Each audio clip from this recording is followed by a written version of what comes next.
Hello, everybody, and welcome to episode number 86. Ha! Yes. I got it. 14 episodes left until we get 100. Holy shit. How many? That's like 3 months. If we stay on schedule. 3-ish months. So by summer-ish. I am thinking. Wait. Yeah. Until then, you will definitely be level 13. And I am also thinking. If that is. Until then? So starting now? Yes. Yes! Okay, I'm putting it in. I'm putting it in right now. No. 13. Well, my. Come on, get that teleport. Get us out of here. Yes, I was just gonna say that. Let's go. We're leaving. Just for reference, we met Endel's sister in episode 16. It took 16 episodes to get Oh my to God. Endel's sister. Really? Yeah. Wow. We were really slow at the start. Real slow. I mean, Zunani was and still is a very, very, very big city. Spent an entire campaign there, which actually initially I had that plan that it would be like a city campaign, but then I was like, I have this world. And you can blood explore. duked it. Yeah, I was Yeah. like, Forget that. no, forget that. Yeah. All of that prep work, no. Go aside. I need something different. Yeah. Well, the reason I was kind of calculating time is because because I like to make promises that I never fulfill of stuff I want to do, because then in the end, I never have the time. But in 3 months, will I have time then? No, I don't think so, because in 2 months I will be moving, so that will definitely take a bunch of time. And I am also moving in 3 months. Oh, jeez. yeah. So, well, maybe like that's probably when around about the Kickstarter will be launched. No, probably earlier. Probably in 2 months. Either way, you know what? Let's just say once I have to do something special for episode 100. I just have to, you know. Let's make like a 10-hour video. 10 Oh my hours. gosh. Holy shit.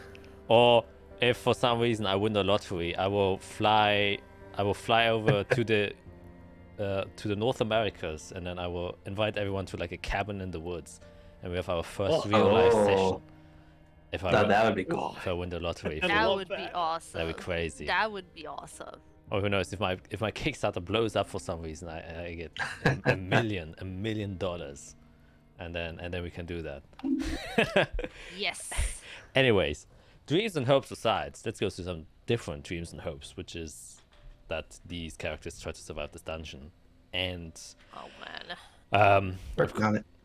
I mean, it's already become like a norm, but I also forget to mention, yeah, Felicia once again isn't here, unfortunately. America going through a lot, Washington, and specifically Felicia even more so.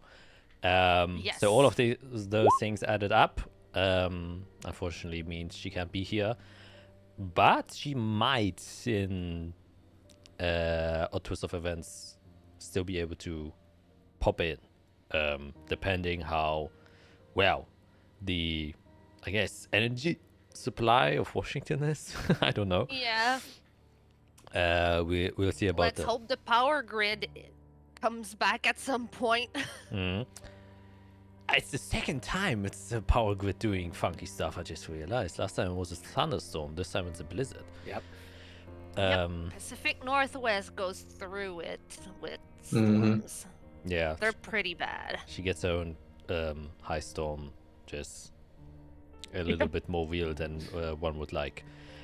Nonetheless, we will still continue our session. You've been traveling as a 3-man group and been doing quite fine, other than forgetting what your magical items do. But, you know, that occurs now and again. And yeah, we're gonna kick this off as usual with a question. which is, okay, yeah. You know what? Let's a more fun one, since we didn't had many fun ones. But this is a huge dungeon, and you've already been told that, or it was indirectly mentioned that not everything in this dungeon has been fully explored. So kind of hinting at maybe the possibility that there are, you know, other rooms that haven't been found yet. So the question I'm gonna ask is, A, do you think there's still a lot of other chambers there? And B, do you want to see them? Or are you will you actively try and search for them? Those are the two questions, I guess. I'm Greg, and I'm playing Iric Spanner, the human artificer. I think there are more chambers. I don't think there's a lot of them. Given the size of the chambers we've seen so far, I think maybe there's only, you know, at most another, you know, what are we looking at the map? 10 rooms here, maybe twice that in the dungeon unexplored. Just because of the size that these rooms are, I don't think it's going to be like, oh, tiny little rooms with treasures in them. It's just going to be massive places that haven't been seen yet. Do I want to go in them? Me, Greg, yes. Iric, absolutely not. Not now. Fair enough. Hi, I'm Matt. I'm playing Fiera. Yeah, I would say there's definitely more. Sounds like it was a big city. Big cities probably have lots of rooms and purposes and all that. If we run into them, I'll probably want to take a peek. You know, are they useful? Are they not? How much time do we have? There's a lot of circumstances. Find all the traps that haven't been discovered yet. Yeah, one bad trap and that'll teach me to not poke everywhere, but Dylan. Hi, I'm Skit, and I play Isorel Leafina, the druid cleric. I do believe there are more chambers that haven't been explored. I'm leaning towards maybe like half a dozen or something like that perhaps have not been explored. And do I want to see them? As Skit, fuck yes I do. As Isorel, yeah, kind of. Isorel would love to know if this is another type of draconic ruin or something. And from what she's seen from the Guardians, the Sentinels and all that, and everything, she feels like this may have been somewhat of a draconic historical spot, so she's very, very interested by that. So yeah, it might be hard for Isorel to not want to peek around and see if there's anything else around there. Pending bad rolls, obviously. I mean, yeah, that's kind of the first prerequisite, is the bad rolls. Yeah, alright. Then, without much further ado and much delay, let's just get right into the session. Ooh, yes, and who knows, maybe Jade will be able to help you out. Maybe. Maybe.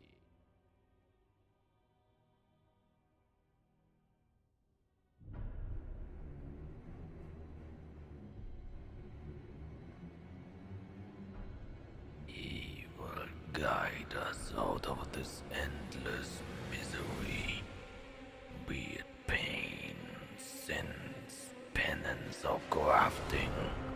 He knows where one of the roots of Nephasius is, and with them together, we will burn the tree of purgatory, and in its fire, a new age will begin. An age where we do not rely on the light to guide us, but instead, through the blood of our primordial ancestors, we shall escape the curse that has been put onto our kind so long ago. We will not be the victims of this blight any longer, and we will wage the final war needed against those who hold divinity. Those who strive against us are but mere puppets of the divine. We must accept the sacrifice, and we must accept the blood that needs to be spilled. Peace will make us mourn the inevitable deaths of innocent people, and war will make us celebrate the valiant warriors who sacrificed their lives for a higher purpose. Let us not mourn anymore, but instead celebrate for the prosperity of our kind.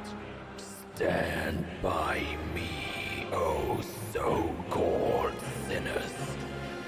Stand by me, O so-called outcasts. We are bespoken, and we are carved from the very fabric of death and life together. We will not fail. We will prevail. Long live the dark blood, and long live humanity.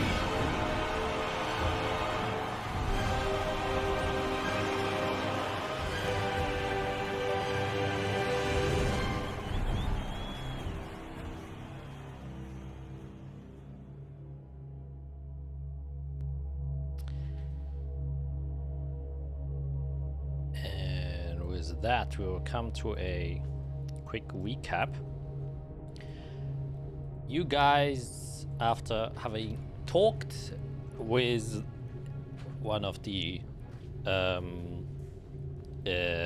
artisan knights or crusaders, the kind of shadow troop or infantry from the Holy Religios, you were given access to the dungeon of Melador, or at least a huge subterranean city that leads to where Melador's chamber is. You were given a map and were told that because of the sudden appearance of the finger of Melador that was retrieved from his chamber so long ago, that his power that has started to slowly seep through the cracks of Lazulus' seal has started to resonate with its finger, and as such reawoken long dormant sentinels who were stationed here to protect the dungeon in case of, well, someone trying to release Melador.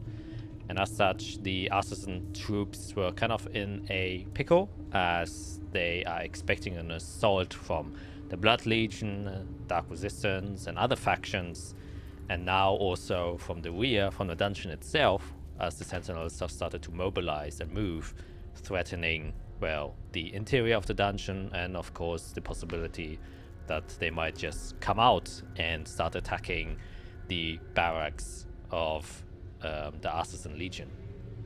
And so, because you came there, they sort of gave you the quest, since you wanted to go down there anyway, to maybe try and prevent this from happening, or at least deactivating it, so they don't have to worry about the kind of two-sided war they might potentially wage.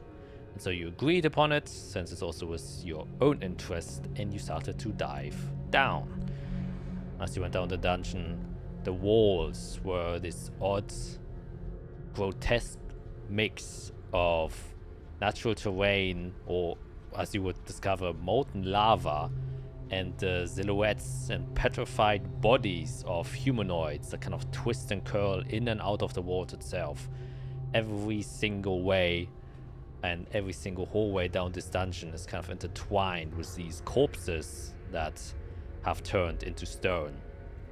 And as you went down, you encountered several traps and also many ancient murals that were carved inside of here depicting a figure that has been pierced by a sword, angelic and draconic beings that are being portrayed as holy, all-powerful, and all resenting the figure that was pierced, while always seeing two symbols, more often than not. The one that is on the map, the kind of lollipop-shaped circle that has attaching circles on the end of the larger circle, while also an upside-down triangle with a fire inside.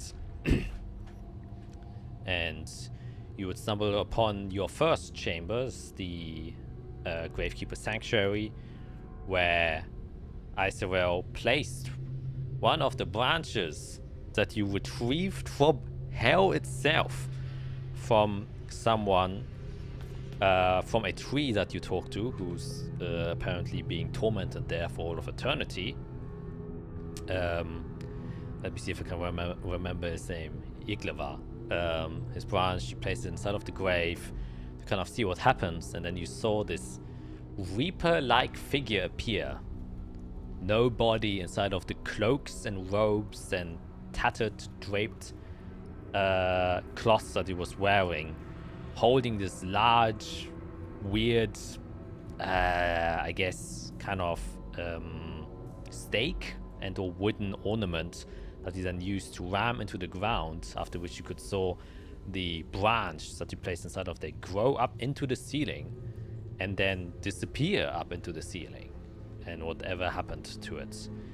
But these gravekeepers didn't seem to be hostile, and you could make your way through, after which you encountered a tower that you could either walk up or walk down, and you discovered that down below is a chamber with two large murals and a shrine in the middle, while upstairs there was twisting branches and stuff, and so you decided to go up there, discovered that there were these weird plants growing, and decided to separately go to each one of them to retrieve one, which Fiera was the first to do so. And after you attempted to, well, take the kind of weird growing black bulb that was there, you saw and felt that one of the vines kind of twisted around your ankles and started to pull you in, as you see the entire kind of cacophony of weird, dark, and undead matter of nature itself starting to move, trying to pull you in. And so what we need right now is an initiative. I will bring you on the map immediately.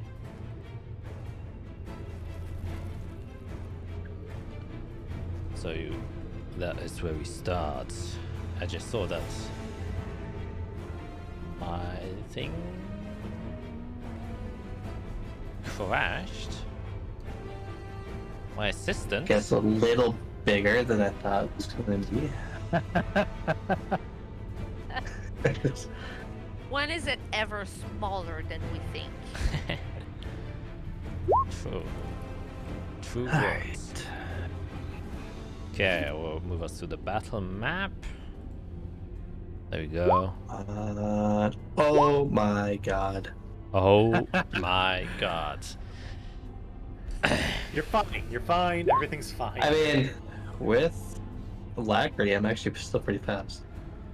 Okay, Yeah. Out of that one, I got a 15 initiative. Wow. That's crazy. So for reference, there where you are standing, Greg and Iserel, that is where the entrance or exit, I guess, of the tower is, since you were waiting there. Fiora went ahead there. Yep, and now for the initiative for our big boy.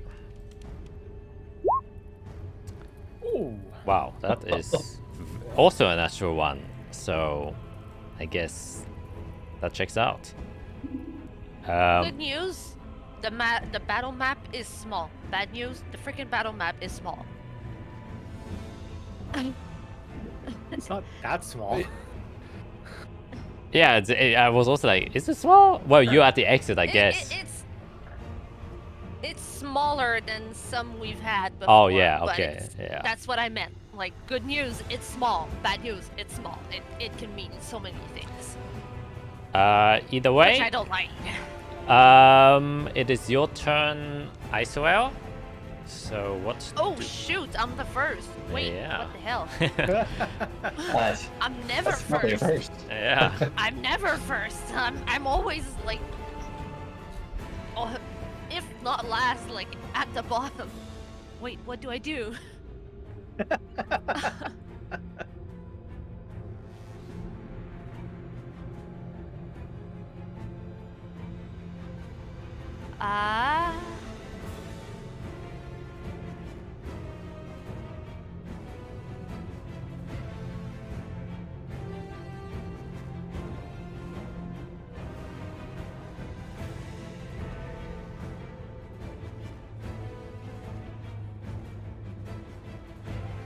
Oh shoot.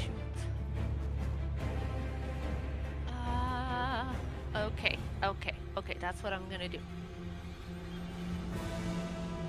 15, 20, 25, 30. Now I am 30 feet away from Fiera, and I'm going to cast Sanctuary on you.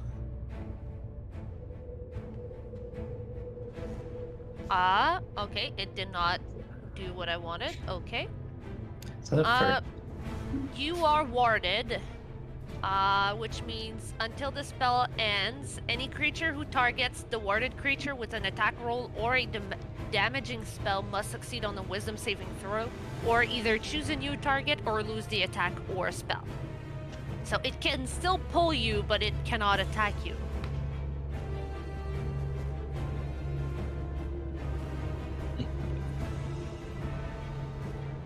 The spell ends if the warded creature makes an attack roll, casts a spell, or deals damage. And how long does it last? Like a round? A minute. In an hour? Yeah. 1 minute. So that was my bonus action. Oh, it's a bonus action. Oh, that's nice. It is a bonus action, yes. We love clerics. Let's go. Yes, yes, yes. And then I'll shoot a good old firebolt at the thing. All right. Because that's what I know best. Hmm. Boom. Okay. 25 definitely hits for 7 fire damage, which Yep. it would take. You can see the light of the firebolts illuminates the surrounding a bit and then hits the flower. I have to go in my summon. Oops. Oop. I have my little owl with me. He's gonna stay at the entrance and I'll tell it to stay alert. That's my command to it. All right. Then, yeah, that's the end of your turn. Though as you hit it with your firebolt and hits, you would expect, a plant-based creature to be, more susceptible to fire. It seems as though, because it's kind of covered in this weird blackish substance and this undead energy that's kind of emanating from it, doesn't seem to do more than it usually does. So it's not vulnerable, but it's also not resistant to fire. That's basically what I'm trying to say. And in your turn, bring us to Fiera. You have to make a Constitution saving throw, since you start within its close vicinity. Okay.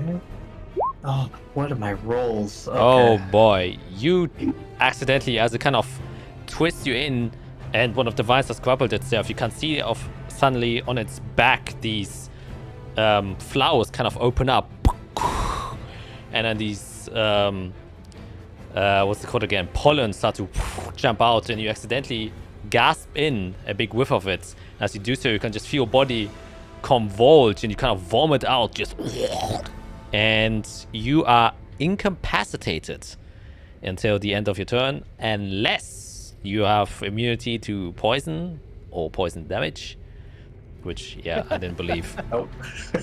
No. What? You're not immune to poison? So you are incapacitated until the end of your turn. So basically... Okay, it could be worse. So you suddenly see Fieros, you want to do something, but then steps back, takes a deep breath in, and just starts vomiting out. As the flower kind of blooms up and the petals start to spread around itself in a small area.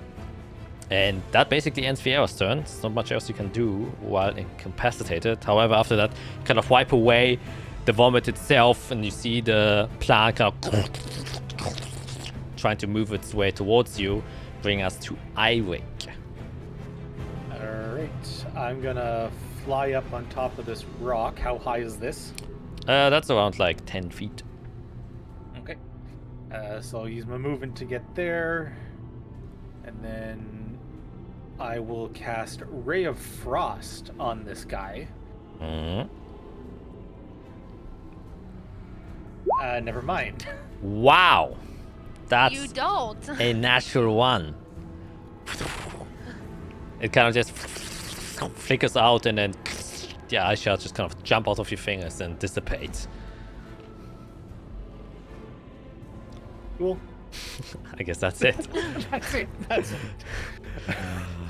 All No right. bonus action, nothing. No. You're No. just Irik's done. Yep, he's just standing on a rock. The flower will... you can see after kind of the blooms have opened up, you can see, and since you're standing so close to it, Fiera, that there are like different types of corpses inside of the flower itself, and you even recognize some of the armor there of Holy Religios Crusaders who have been kind of caught inside of it. And then you can see on the side one of the flowers also open up, and instead of, you know, you kind of brace yourself, close your mouth and nose, trying to not breathe in, but instead of pollen coming out, you just see a face of an individual there, just rotten, kind of half digested, and it suddenly just kind of falls out of the petal on the floor, and you just see that the corpse is lying next to you. And as it's just lying there, you suddenly hear...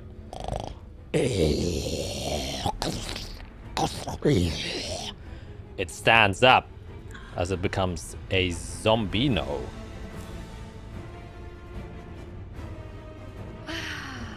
And it We will have problems. roll its own initiative. No, it's not ghouls, otherwise I think you guys would be traumatized. Oh, yes. So it will start then. And that was its bonus action. So the flower will now make 3 tentacle swipes against you. So that is what Wisdom it... saving throw. Exactly, it will make a wisdom save before that. See if it can. Wow! That's a 20. Yep. That's for the first one. Oh yeah, is it for every single attack? Does it count also for... Every single attack. Alright. Yeah, it will swipe at you. That's the first one. It was a 25. By the way, it doesn't have such a high bonus. It's just rolling really, really high. God, let me look at my health quick here. I have health. I don't know how hard it hits. I don't want to be grappled. Do I want to use a big spell? Not really. But I just vomited, so I think I have to take that in consideration. Mhm. Yeah, no, I don't want this to happen. So as its tentacle Yeah, tentacle comes near me. I just nope it, and I'm gonna try to temporal shunt it. Oh, nice. All right. That's a wisdom save. Okay, another wisdom save. Wow! Wow! That's insane. It has a +2. I don't have any more reactions. Okay. Yeah, it hits you. Get rid of that spell slot. Make a Constitution saving throw, or it just hits you for 8 bludgeoning damage.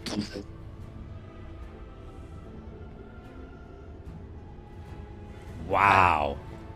The rolls are not on our side. Yeah, so also 14 poison damage, as you can just feel the vile liquids that come into contact with your body start infecting it. Though you are not poisoned, only the poison damage. That is the first attack. I'm going to make another wisdom saving throw to see if the second attack can do anything. A 16, believe, fails. It is a save DC. Oh, it is 16. Jesus It is Christ. 16. Yes. Second attack coming in was a 14. I believe misses you. Oh. I have mage armor up, so that misses. Nice. Somehow. Whew. And then next attack is a 6. So he doesn't even... Jesus. The wisdom saving throw, he fails, so he doesn't even make the attack. Yes. It will, however, kind of move through you all the way here.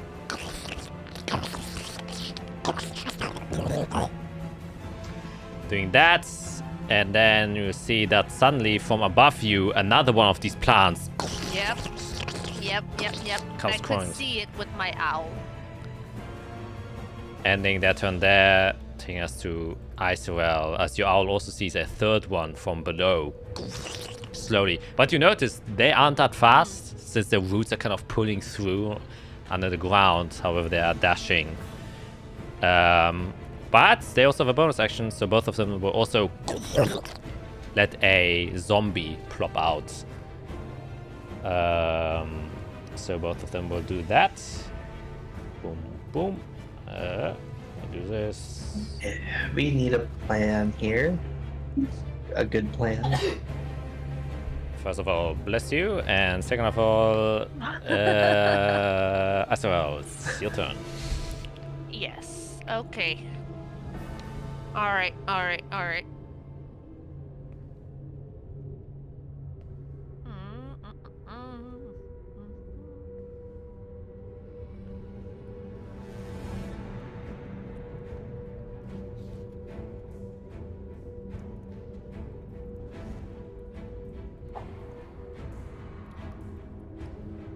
They're slow.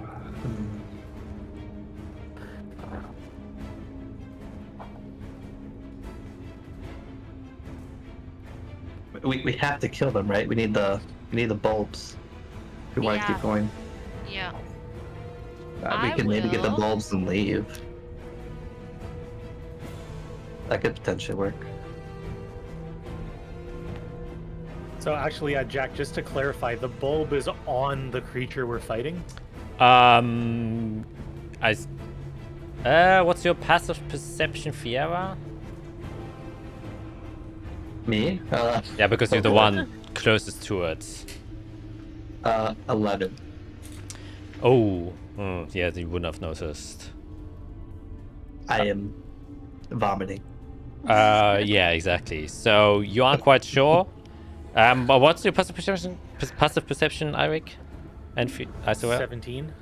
Okay. Oh, that's pretty high. 13. Okay, then Eirik, you would have seen that as soon as Fiera tried to grab it, the reason why she hasn't gotten it yet is because it kind of took it into itself and then swiped, almost like an anglerfish. Yeah. Okay. Oh. Okay. So we do need to burn them down, or something. something. Yeah. We All don't have a right, in buzz that saw with case- us. In that case, I will. Yeah, we need something that will hit pretty hard. I'm gonna cast my spiritual weapon at 4th level. Oh, and it rolled a nat 20. Ha! Dang. Do I have my spiritual weapon here? I think I made a spiritual weapon for you, right?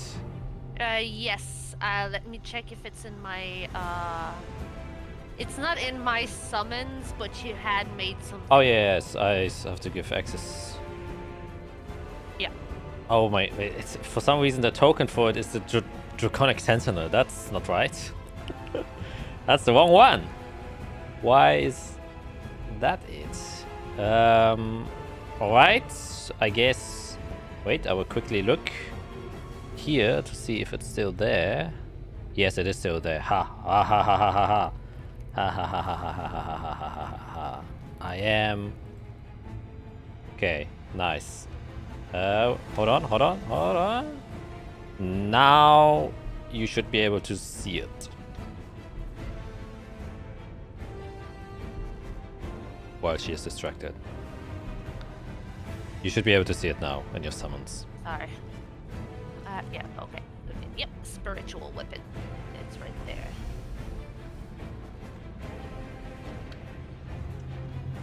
Oh. Would be right here. Alright.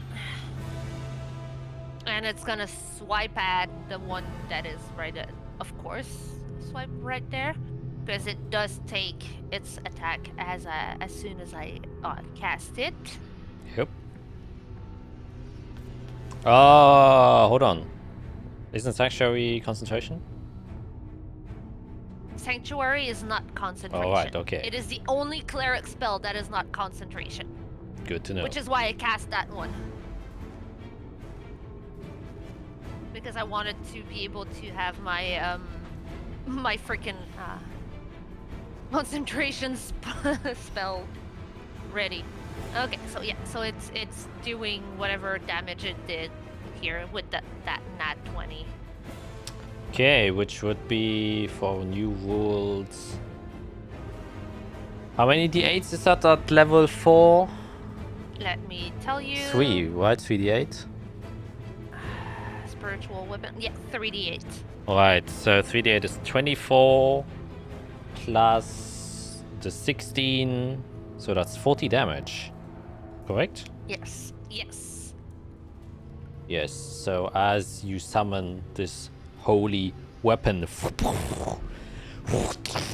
it slams with its force smite. You can just see large tangles of the vines and flowers just kind of get spread across. You can smell this putrid scent that immediately gets released from him. And you kind of close your mouth. You're far enough that it isn't as potent as it did with Fiera, but you're aware of the danger of getting too close to these. Yep. Yeah, but that seemed to have heavily damaged the flower. Okay, so that was my spiritual weapon is a bonus action. So I'm gonna 5, 10, 15, 20. Alright, I'm gonna get back a little bit and I'll try to... I'm actually going to Starry Wisp it and try to go with radiant damage this time and see if there's anything different. Alright. 28 definitely hits. 21 radiant damage. Nice. Yes. You hit it, it flares up one of the kind of flowers that's out there and it burns in the radiant energy. But it doesn't seem to react more than normal fire does or your force damage does. Alright. But it does burn a big chunk of it, and it's kind of like heavily diminished in size. Many of its roots have already fallen limb, but it's still kind of crawling around. Right, that's the end of your turn. Taking us to Fiera. Yes. You still... Do I make my owl? No, yeah, I'll tell my owl to like just go a little further around Eirik and try to look around, like if there's anything, and just basically like hang out with Eirik a little bit. All right. All right. Sophia, you have to make a Constitution saving throw. 18 saves it. Mark down. You're now immune to this effect for the next 24 hours. Cool. Thank gosh. Okay. So am I officially grappled, or what situation am I in here? Nope, that tentacles didn't seem to grapple you. They're just trying to take you in and consume you. Okay. And what size category are these things? These are huge. Huge. And huge is above large? Yes, it is. Okay. Can't use that spell. Check. Oh, they take a 3, but they're big. Okay. But they're slow. 1, 2, 3. How do I see 4? Make them slower. Yeah, that has the most potential for good. And I don't know. We'll see what happens. Okay, yeah, I can easily do it. So all 4 in this area have to make a wisdom save because I will cast slow on the area. Nice. All right. Wisdom saves come again. Going top to bottom. It's the first one. Wow. Second one. Okay. The zombies, top to bottom. Wow. Wow. And not 20 minus 2. That's crazy. Because That- zombies are stupid. They definitely are. That's crazy. Hey, well, that makes things complicated. Well, I mean, 2 are slowed, so. So the ones that are slowed are this flower and this zombie? Yes, exactly. I will mark them with Oh, 2 color dots, so we know.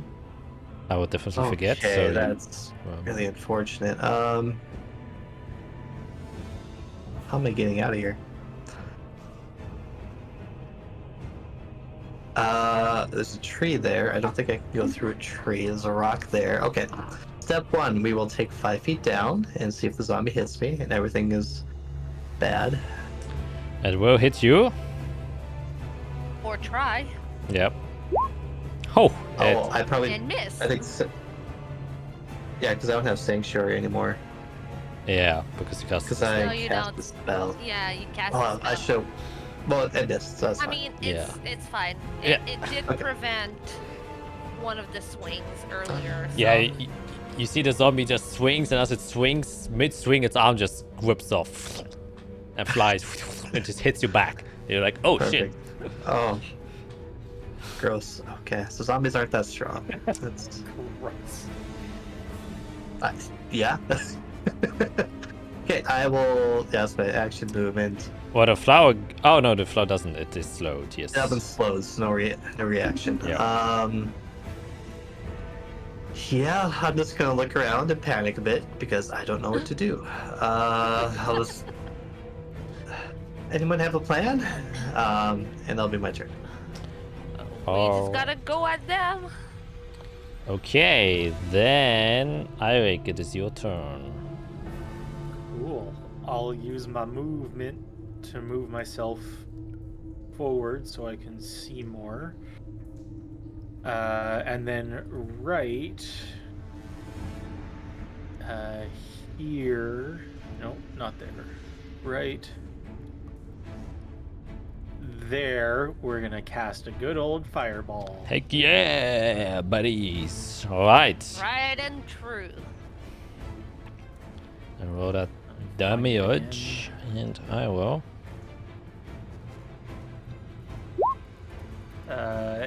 Plus a d6. Hang on.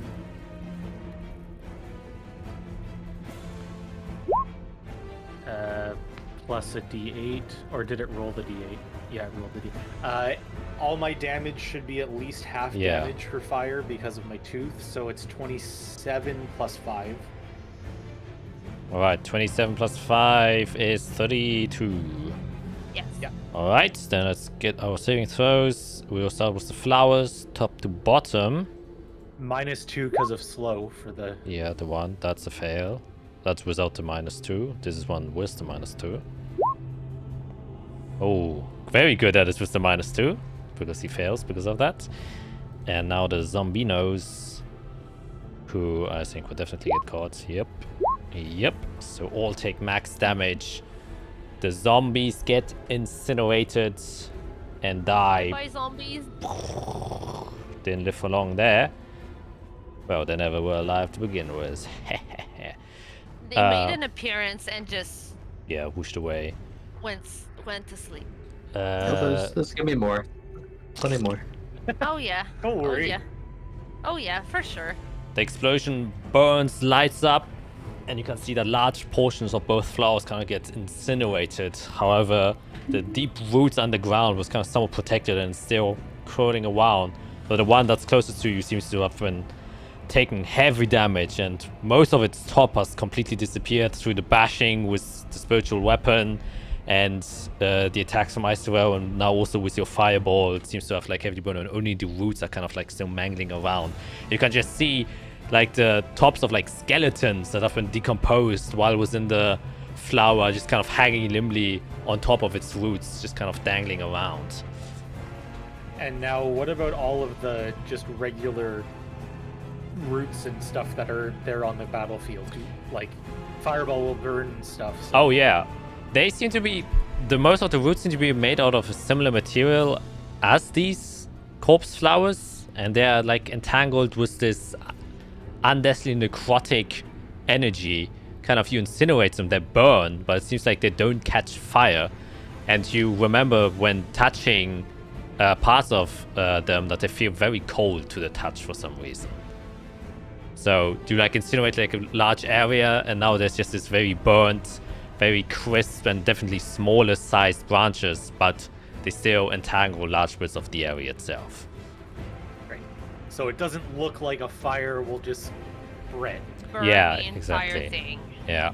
Cool. You also remember that the ground itself is also very moist and wet. All right, does that end your turn? That does end my turn. All right, then we come to the zombies. The zombie here will dash towards you, but doesn't quite make it. That's the only zombie that's still alive. Wait, the other two zombies, I forgot. Has to make a Constitution saving throw. Well, no, you incinerated them. Does so much damage they won't be able to come back alive. Taking us to the flowers. This one will move its way. You're still 10 feet in the air, right? Yes. Alright, it will still move its way to Fiera, at least. This one will move all the way Yippee.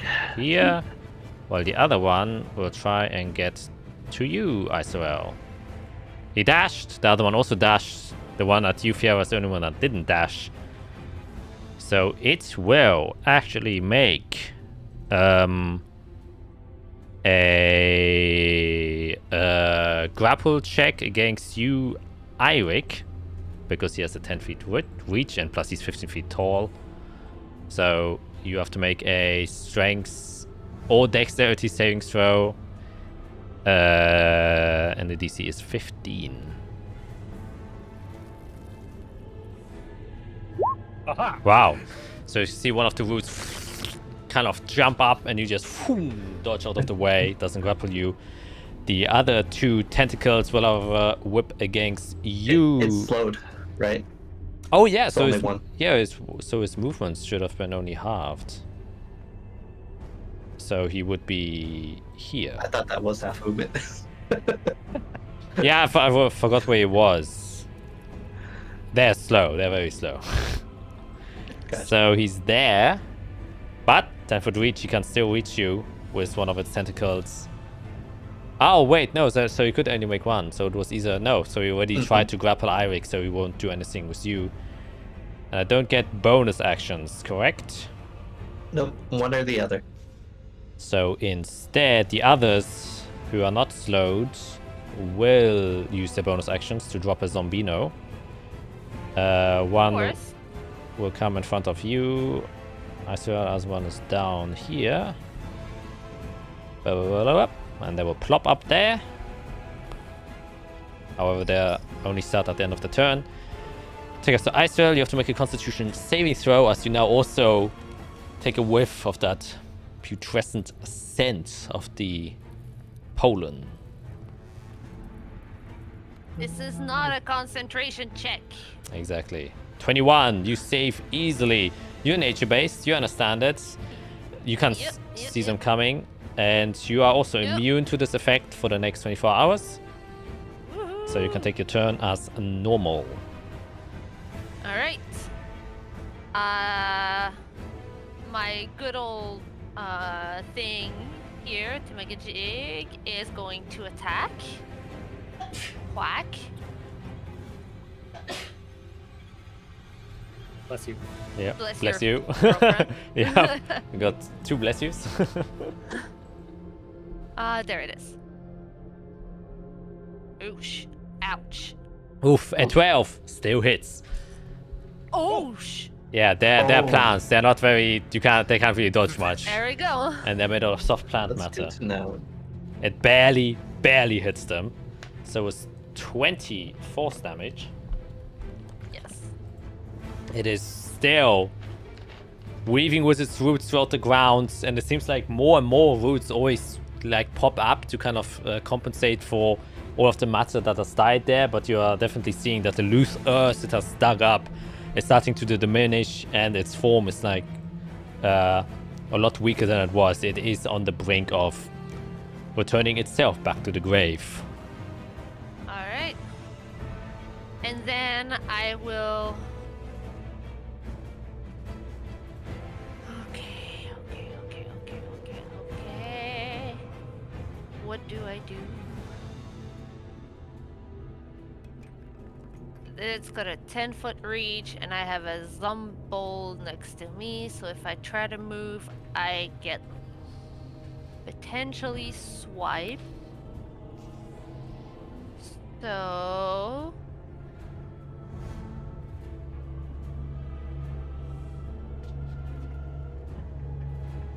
So... I will... Can I do this? Here.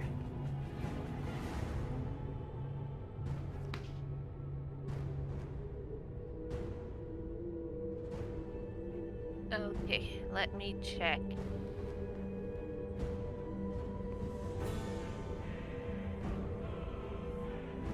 Yes. Okay, I'll do that. With my action, you will see Isorel use a brand new spell. She's never used it before, but now is the time to do it. And she's just going to extend her hands, just flap them together, and from her goes a purplish, bluish thunder wave. Whoosh! Oh, nice.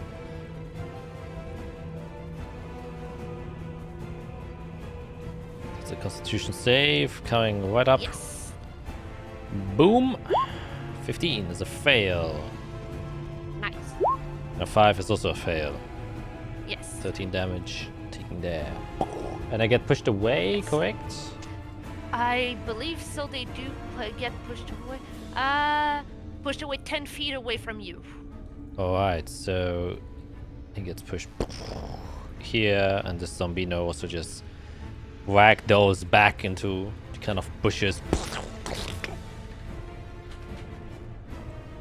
Very nice.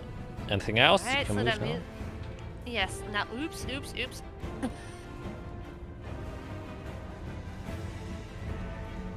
Yep, Isorel is now getting the fuck away. Alright. Then it's your turn. Bring us to Fiera. Let's see. You cast Thunder Wave. Yes. Did that create any light in her area? Was that a? Because I can't see up there with my vision. It does light up for a second, and then Creates a boom. Would I have been able to see the other corpse flower that I assume is up there? I mean, for a very flash of a second, yes, I do think you would have seen it. Okay, because I just need to know if it's in range of a spell or not.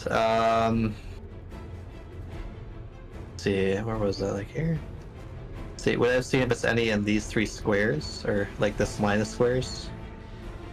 Yeah, roughly. Roughly. Oh boy. Okay, I may have to move. Yeah, because I don't know if I have a good damagey thing for these. We're gonna go 5. There's a rock there.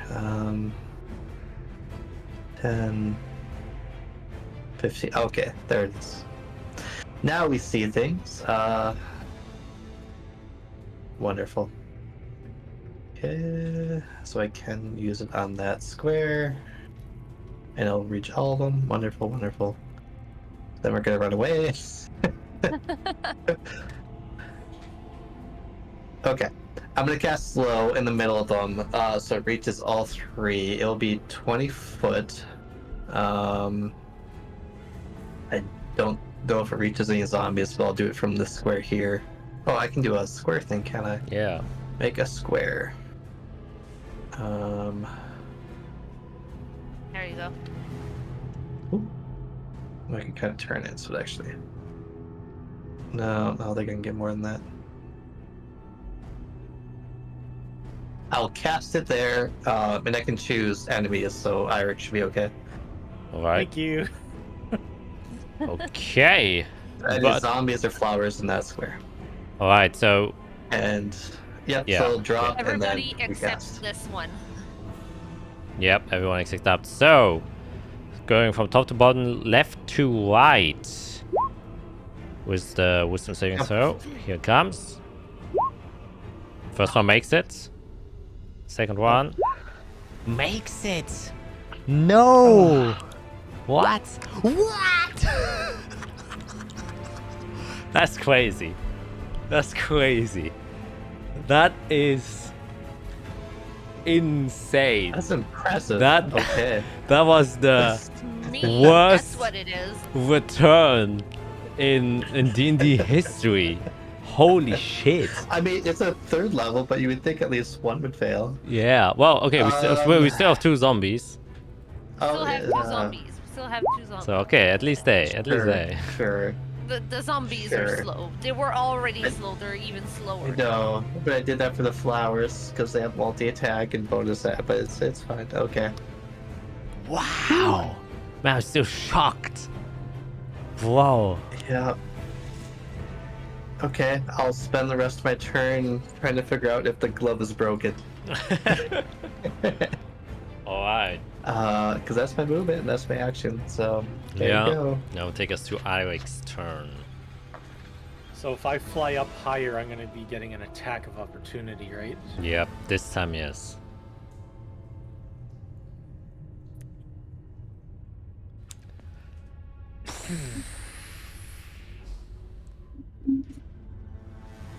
And well, I'm going to do it. So I'll go fly back over my rock, and I'll fly. Oh, before you do that, you have to make a Constitution saving throw to see if you get affected by the stench. Ha! Come on, do it. Do it. Yes, easy. You are also immune to the effect, we so go. everyone is immune to We're the all immune. Yeah. to the death. Okay, We so don't I was care trying- about plants. Well, I do, I'll but we be don't. 30 feet up in the air. I assume he'll take his attack. Yes, it will. A tentacle swipe towards you, which it will actually use to attempt to do a grapple instead. So make a strength or dex save, DC 15. Come on! Easy, and you get out of its reach. And then I'll turn around, look at him as he's trying to attack me, and I'll firebolt him. All right. There we go.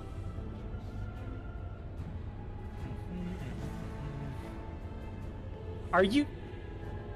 Wow, no way. That's well, I'm telling you, these plants have the greatest luck. There is, especially this one that is still alive, is incredible. Holy shit. Fiera They thinks take a lot of resources. her glove is broken. Eric, you think your wand is broken. And you have Iserl just running around. Come on, guys! Hank, we gotta leave. I guess that ends your turn. There's not much else you can do. Nope. Taking us to the zombies. One zombie God no damn it. will make its way. I would say it's difficult terrain where he is, since it is barbed, so he can only has 10 feet. And then he will use his action to dash to get to you. Actually, I will also make him do an athletics check to see if he actually manages to climb over that rock. Not difficult, DC's 10. But he fails, so He he's does. he's stuck in front of the rock. He's like kind of.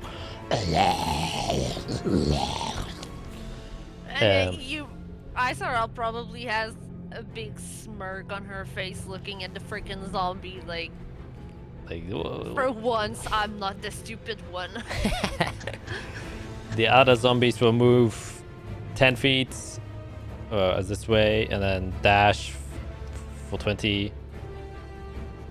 Bring them all the way here. That ends their turn. Can't do more because they're slowed. Should now take us to these flowers. This one will continue following you, Fiera. This one will go here and then it will dash all the way here. It can move through the brush quite easily since it's a plant.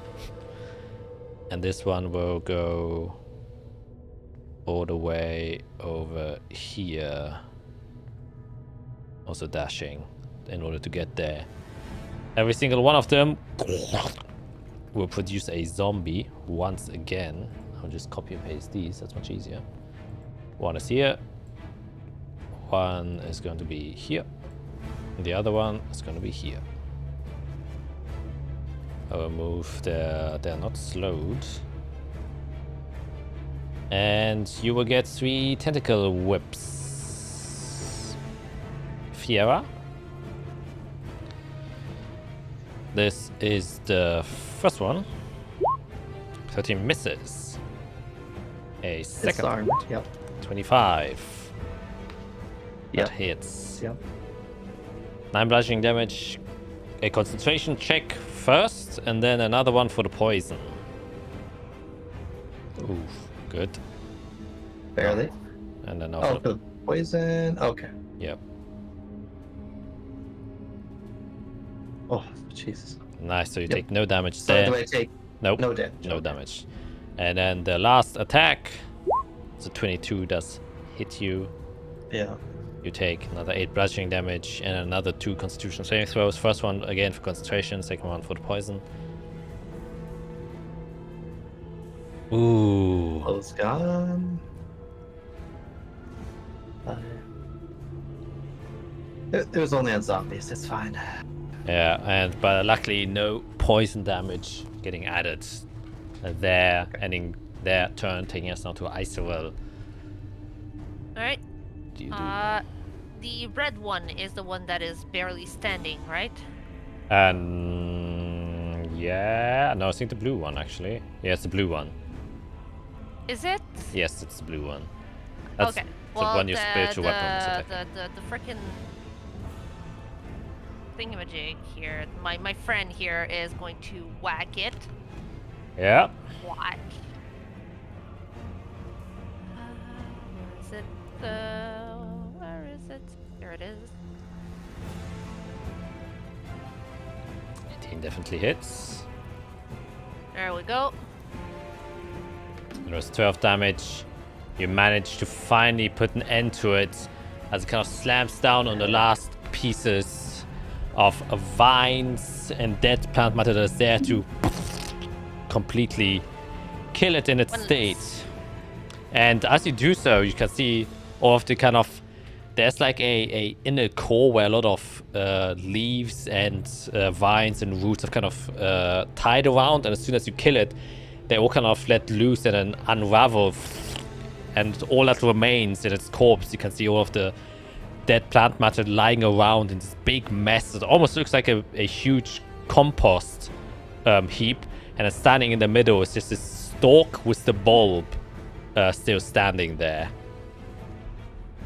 Alright, and then you'll see Isorel do something she's never done, and she'll whip out her longsword and just try to attack the plant in front of her. All right.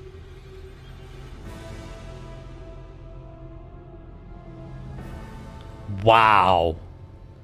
That is a sad sight, but one to be expected. You know? I would say for that natural one, as you swipe your longsword, it just gets caught in by one of the vines, and it just pulls your longsword away, and it swallows it. So you lose your longsword.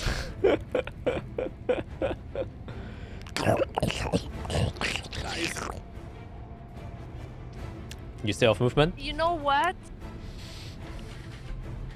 I'm gonna use my inspiration on this. Okay. Because I don't want to lose my sword. I Oh. don't use it very much, but I like having that possibility. So I'm gonna use my inspiration on this and try again. Okay. That's much better. All right. 10. Doesn't hit it, but at least you don't lose your sword as you just. That's it. Yeah. I try to whack it and I'm like, ow, ow, ah. Mm. What is going on? Yeah. All right. That ends your turn. Yeah, because I don't want to get hit. Okay. I will get hit, but I don't want to take. You know what?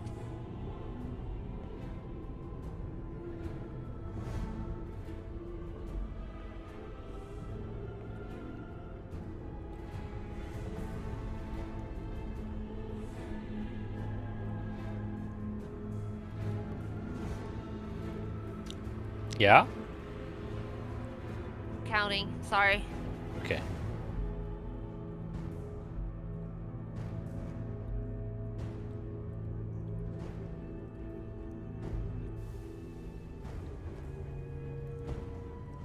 Yeah. I'm gonna take the attacks from these two and just run that way. All right. Well, the one is trying. Well, the flower will, as part of its opportunity attack, try to grapple you instead. So make a strength or dexterity saving throw. DC is 15.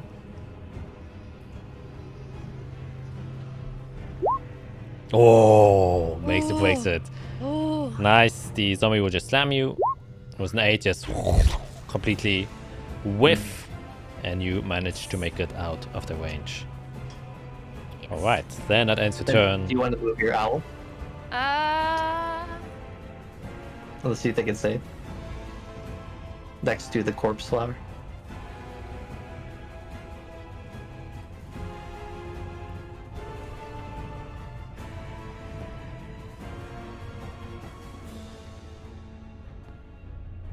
Yeah, I'm gonna move the little owl and just zoop. There you go. All right. Well, actually, technically, it also has to make a con save since it does start its turn within the flower's range. Yep, I can do that. I'll be fair and square with it. Con save. Oh, it's pretty bad. Bye bye, owl. Well, no, it doesn't die. It doesn't take any damage. It's just incapacitated, so it stays there. So just put it back where it was, and you see the tiny owl just start to vomiting. Oh god. Well, it's actually pretty normal. So Yeah, you just Yeah, see this. Birds puke all the Yeah. time. Expecting to feed another bird, but there are none. Yeah. Taking us to Fiera. yeah, so I will give up on slow. It should work, but doesn't want to today. So yeah, instead I will just point kind of up in the air, and I did my very best to get Eirik out of this, and I'll just use Magnify Gravity at level 2. All right. And it should get all the zombies, the flower, and the mace, and probably the owl. Okay. But just second level. All right. There. All right. Oof. Does that hit the one zombie next to Eirik? I think it does. I zoomed in, I glanced, and I got I like think it does. 6 pixels. I think I got. Oops. Let me. If I you will- zoom in enough, Yeah, it does. The Yep. red goes in. The red It goes in. does. Yes. It does indeed. Wow, the owl is within the range. Unfortunately, couldn't escape. Yep. But Eric isn't. Yep. You are flying high enough. So it's the zombinos and the flowers. It's a con save. Coming up. Start with the flower. 16 fails. Yeah. The Somehow. zombies going from top to bottom, left to right. Wow, makes it. Please. Wow, makes it. What is wrong with those zombies?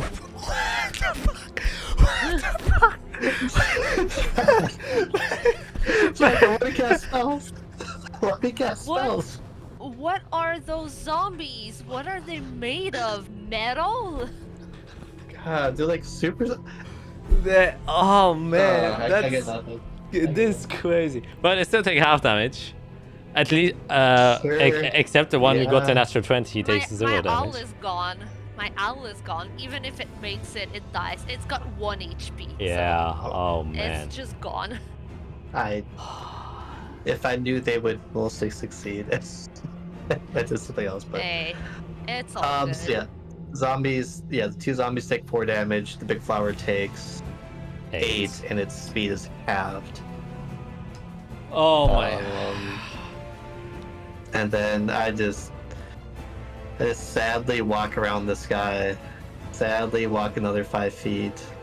Wow, the flower has a 10-foot range, so you exit its range, so it gets attack of opportunity. Oh. Yeah, Sure. which Yep, it will try and grapple you. Mm-hmm. I can use acrobatics, right? It's a dex save or strength save. Oh, Yeah, it's a new changed it. rule. Yeah, they made it saves now. Oh, Jesus. Wow. Oh, no. Yeah, that's what you Yeah. need. That's I don't what. even look. I walk away. I don't look, and somehow I dodge it.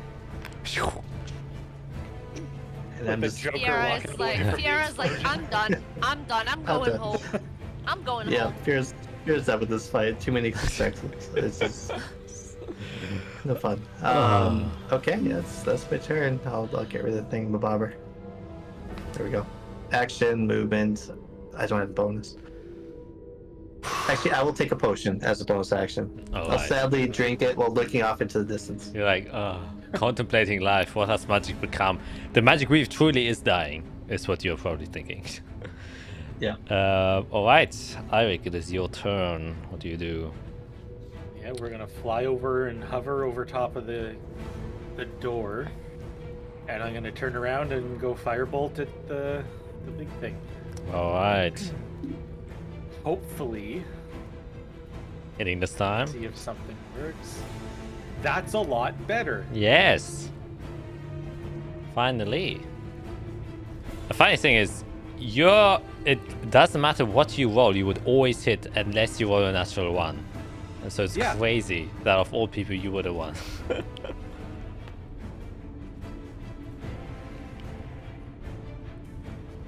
Those are decent rolls. So, Yes.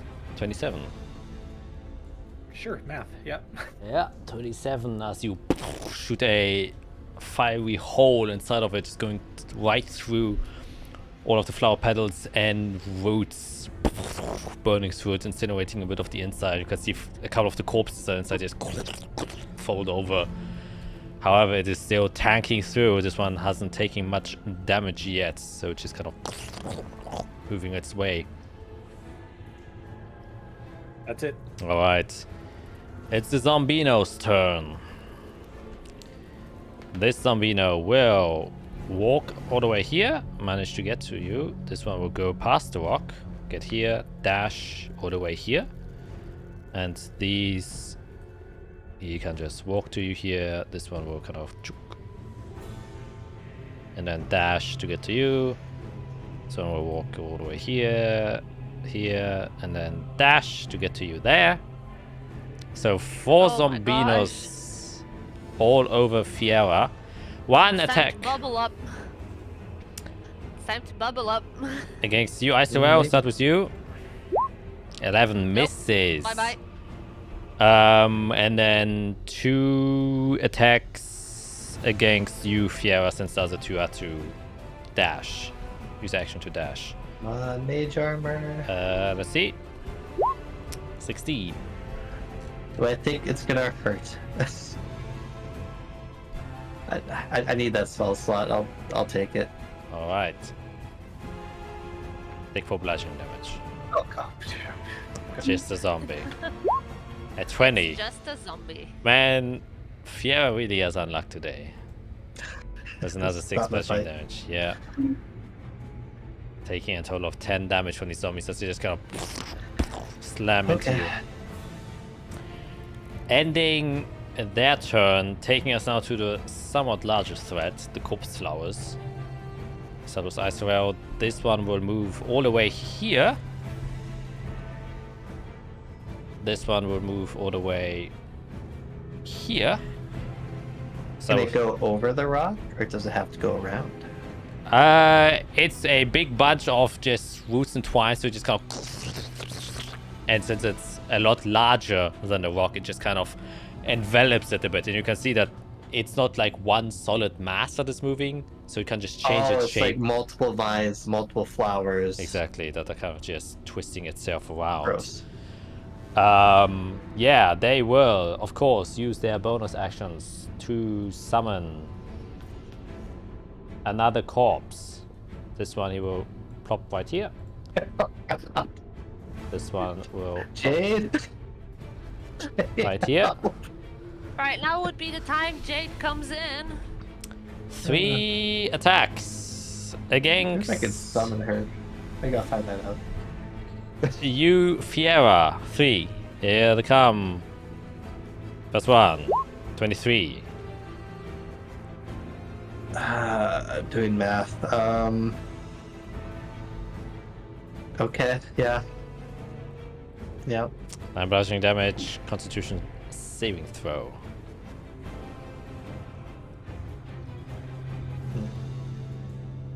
So you take additional 46. Making that a total of 24. Boy. Okay. That was 2 the more attacks. second one. 23. Again.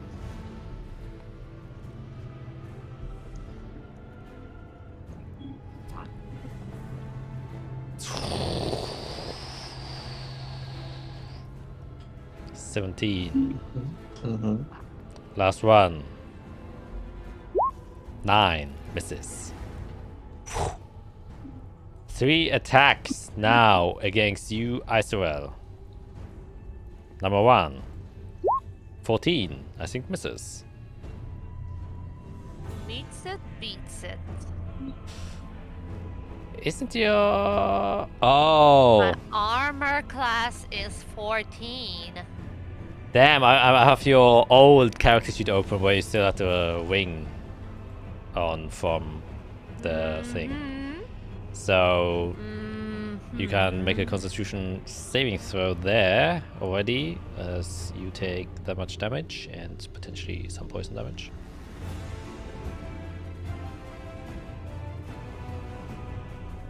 No, it's not. No, it's not a concentration. 13 unfortunately fails, so you also Yeah, take... I also need to make a concentration check Oh. for my spell. Yeah.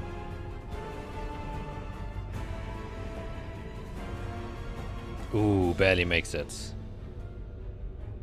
Okay, so that's You take a total of 13 plus. Okay, so 28. All right. Next. That's a last attack off it. 9 misses. So only one of them hits you. That ends their turn, taking us to you, Isorel. Okay.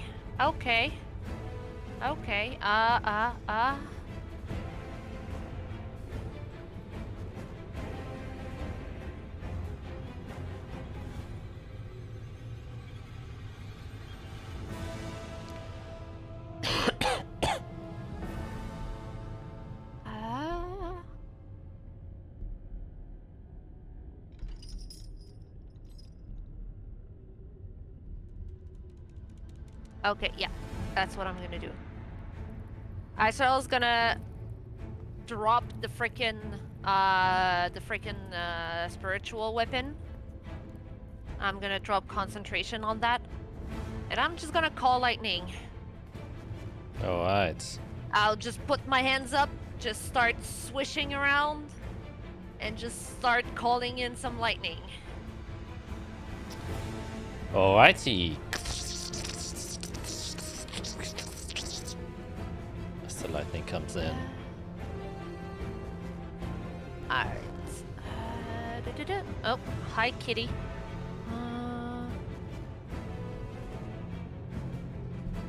So the call lightning is 60 feet circle. So that's like it's like this big. Yep. I don't know how to. I can just I make don't know it. how to lock it. Just point where you want it to start. All right. Right there. Then here it is. Thank you very much. Okay, so this is covered in clouds, and I will drop a lightning bolt right here. So everything that is within 5 feet of it, so at least 4, Yep. get hit by lightning. Nice. They have to do a Dex 16 save, Okay. Then just. or they'll get and it's a 3rd level call lightning. By the way, I'm just gonna cast it here, so that it's here. So they need to do to make that 16 to get the 24, or get the 24. Sorry. Yes. Is it everyone gets a 24, or isn't 1 point and everyone in 5 feet gets? I forgot how the spell works. I'm sorry. I'll just read. When you cast a spell, choose a point you can see under the cloud. A lightning bolt shoots from the cloud to that point. Each creature within 5 feet of that point makes a dexterity saving throw, taking 3d10 lightning damage on a failed save, or half as much damage on a successful. So it's everyone within that 5 feet. So it's all 4 of them. Yes, but the extra 9 damage you would have gotten if you would have casted this in a storm. So it's 15 Yes. damage. So it's the 15. It's not the 24. Yes. So I was just confused where the other one was there. Yeah. Okay, starting off No, with. no. It's 15. It's not 24. I don't know why it decided to add the lightning, Well, just the to. storm damage. Yeah. Let's start with flower. It's a 6. That's fail. Zombino is going from left to right. Wow, one of them makes it. Other one fails. Other one also fails. So it takes 15 lightning damage. Boom. The other one takes half of it, which is 7. While the others take the full 15. The zombies look pretty crisp, though not dead yet. Well, oh no, the white one actually dies. It already took some damage before, so the white one just kind of gets blasted away by the lightning, while the others are still standing there, but heavily damaged. All right. All right. Anything else?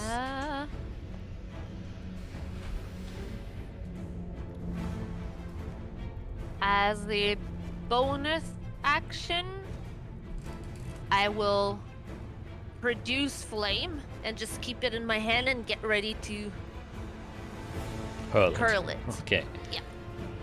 And then that takes us to Fiera. Okay. So I just saw lightning strike. I have no idea what's happening over there. So I look to Iris because I know he has there's goggles. a huge storm brewing above your head, and like you hear the thunder rumbling and all that, and you're like, what the hell is going on? Exactly. And I know Iris can see in the dark much better than me. So I'll just look up to him as like my mage armor is like brushing the zombies off. Is Israel fighting a flower too? I can see a flower. I don't know where she is. Okay. Go help her. And then I'll start casting a spell, and as I finish it, I'll just say, Nobody get in my personal bubble anymore. And Resilient Sphere comes out with a rainbow sheen as I put it around myself. Alright. Okay. I forgot. Is it invisible? Da, da, da, da. I don't know. I called it a rainbow sheen. It's probably like glass with like a rainbow tint. Yes. Bells to clear on myself.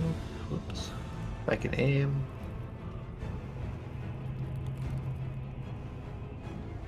I think it's 5 radius of. Oh, it's just around the object. Okay. So yeah, it's just around me now. I am mostly protected, and that's it. I'm not gonna move.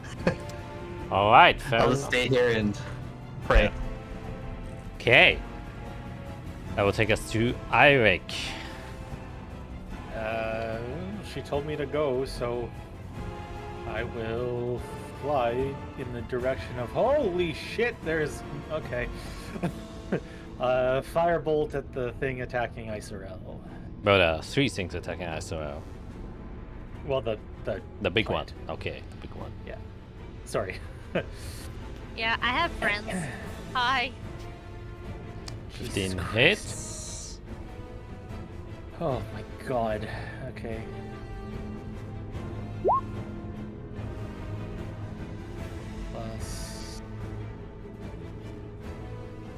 Plus. Oi, oi. Oh. So 27. Just up and down with the rolls, god damn it.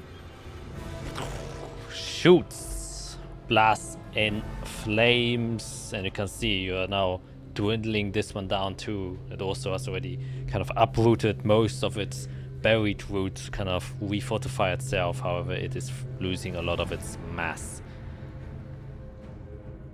Alright. That's it. Okay. The Zombino's turn. Zombies aren't smart, so they will just start pounding your bubble, Fiera. You just hear the of their wet slaps against the bubble.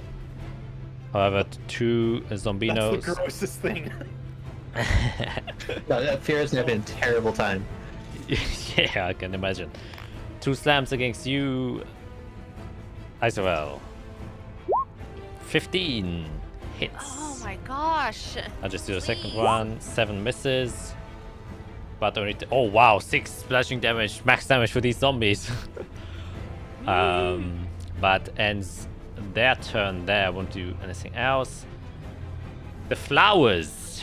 This flower will attempt to. Well, let's see how smart this flower is. It's a bit. Yeah, it's actually a bit smarter than the zombies. I will make it have a check. Well, should make a sense, right?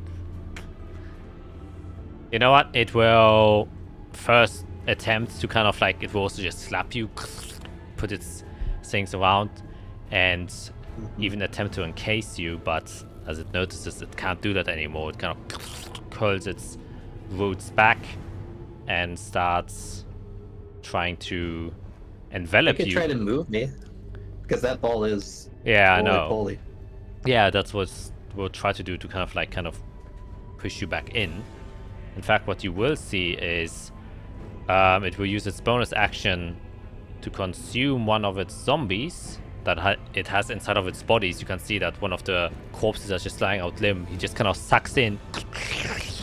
As it does so, you can see that the decaying corpse of the zombie just kind of turns into like noodles and turns into branches and roots as well as it heals itself a bit. For 2d10. Except for 12. As it consumes one of its zombies. The other one is still focused on you, Isorel, and will continue to try and slap you. Because that is what it does. 1 tentacle strike, 12 misses. Good. Second one, that one misses. Good. And third, Wow, misses! Good. All three of them. It did not like getting hit by lightning. It Yep. did not appreciate it. With its bonus That is my action, saving. That is my saving grace. it will also consume one zombie to heal. So 2d10. It also heals for 11. Wow. Oh, the other one was 12. So he gets 11 hit points back. Ending their turn. He gets now back top of the turn order. Isabel. Yes.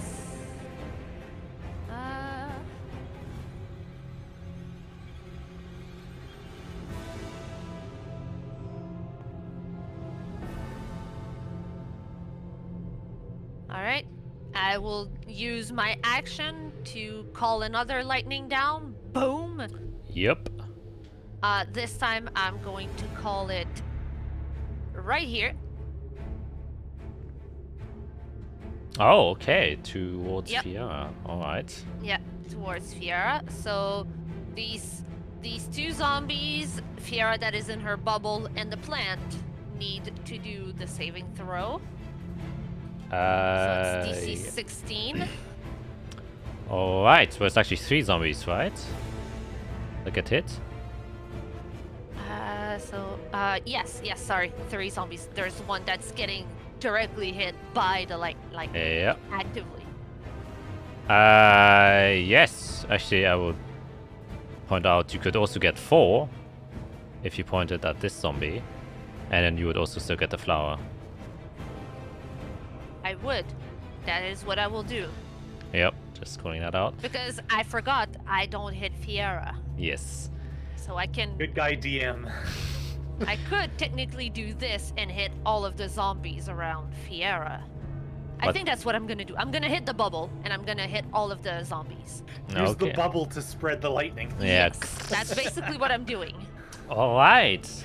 Meanwhile, I think you're trying to hit me. It's like, wow, what are you doing? This Alright. is very personal. There's a bolt of We're gonna talk about purple this.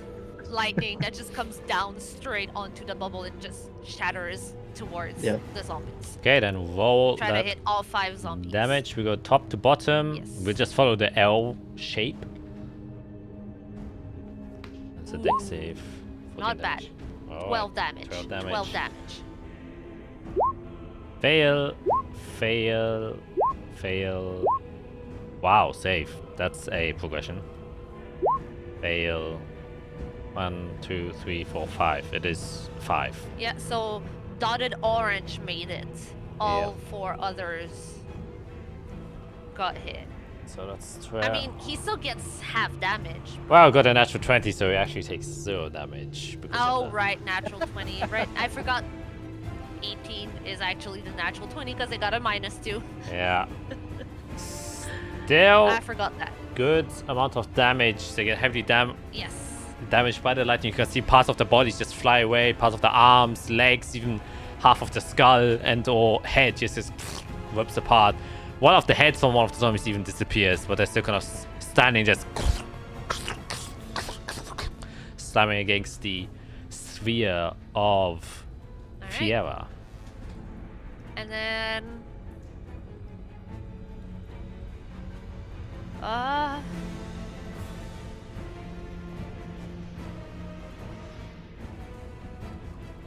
Yeah, I'm gonna bonus action Misty Step the fuck away from there.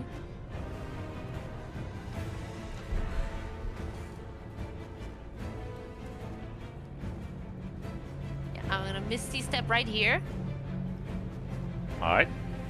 and then I'll run my 30 more feet. 5, 10, 15, 20, 25, 30. Yeah. There we go. Alright. Since your turn, I assume Fiora, you're not doing much. I think I can cast a cantrip as long as it's not a projectile. Because things just can't pass through. Yep. The sapping sting, I just need visual. So yeah, I'll try sapping sting the flower. See what happens. Alright. Yeah. Con save. Constitution See save. if necrotic damage does anything to it. And it doesn't. Nope. Okay. Nope. Another Wow. spell that is never going to be used again for this fight. Oh fuck. Yep, yeah, I'll sit there. Actually, no, I can't dodge. Yeah, I'll chill. That's fine. Alright. Then Eirik. I so barely saw Isorel disappear. I don't know where she has run to. That one's still trying to get there. Jesus, I can which still one? see you guys. Like I can see Eirik thanks to Fiera being such a bright light. I can't see you anymore, just the way it's sort of Oh. lined itself up, but Oh, I Which know one you're do I I know you're right here. I know you're right there. I will shoot at that one next to Fiera, Firebolt. Alright. 17 hits.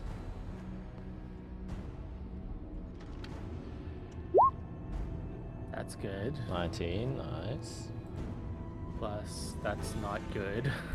Plus, that's sort of whatever. So that's a total of 21, 24 damage that it receives. And it takes. Once again, kind of taking away the damage it healed itself with a little bit extra. But it's still standing there. Alright, anything else? Movement? No, I'm just hovering. Okay, then it's the zombies' turn. These zombies can't really see you. So I will just have to make a perception check. See if they can find you. Isorel. And with a 13. They somewhat vaguely know the area, so they will start stumbling kind of eastwards. This one will get stuck inside of the tangles. While the other ones, they will continuously just slap against Fiera's thing. They really aren't smart. They're stupid. They're really They're stupid. stupid. I just see Fiera playing patty cake with them inside the bubble. This corpse flower will instead completely ignore Fiera. Completely ignore Eirik, because it can't reach you, so its focus will now shift towards Isorel instead as well. So it will Haha, hi. move away, we'll go here, and then 20 feet here. It will consume another one of its corpses to heal itself. 2d10. This fuck. My strategy is working. The other one will also start to move towards you. Whoop! And will also consume one of its corpses. Only 8, but it get less and less. It's kind of funny. Alright. Ending their turn. My Taking turn, us my now turn. to Isorel. Alright. I'll bring my arm up again and just boom! Again. Same thing on Fiera's bubble to try and get these little buddies right there. Mm-hmm. Alright, let's see how it goes. Yep. Where is it? Where is it? There it is. That's pretty good damage. That's pretty good. 19 is pretty good. I'll take the 19. Yeah. Top to bottom, the L shape once again. 60 makes it, surprisingly. Wow. Fail. 0. Fail. Fail. Another 0. And a 7. So, all of them die, except the one that's... No, the one that saved also dies. So they all die as you... The lightning crackles through and dissimulates most of their bodies as they just fall as limpless corpses around you, Fiera. All right. 5 zombies down with 1 large lightning strike. Right. And because I still have my little flame in my hand, Yeah. I'm just gonna hurl it at the green guy that's coming for me. Isn't it an action to hurl? It is a bonus action. Really? Isn't it a bonus action to create the flame and an action to hurl it? I might be wrong. I might be wrong. Oh, it's a magic action. Yes. Okay, never mind.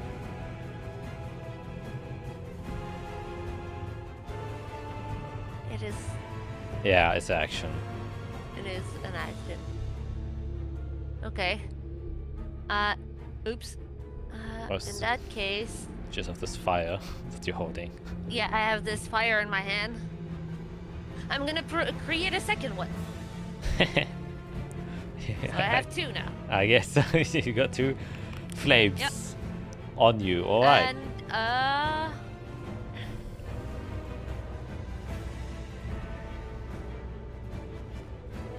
no. Oh, that does create light. Could you put a Oh, true. so- Yeah, actually. Good. so I can see her? Let's see how much it does. 20 feet. 20 feet. Like everything else does. Yep.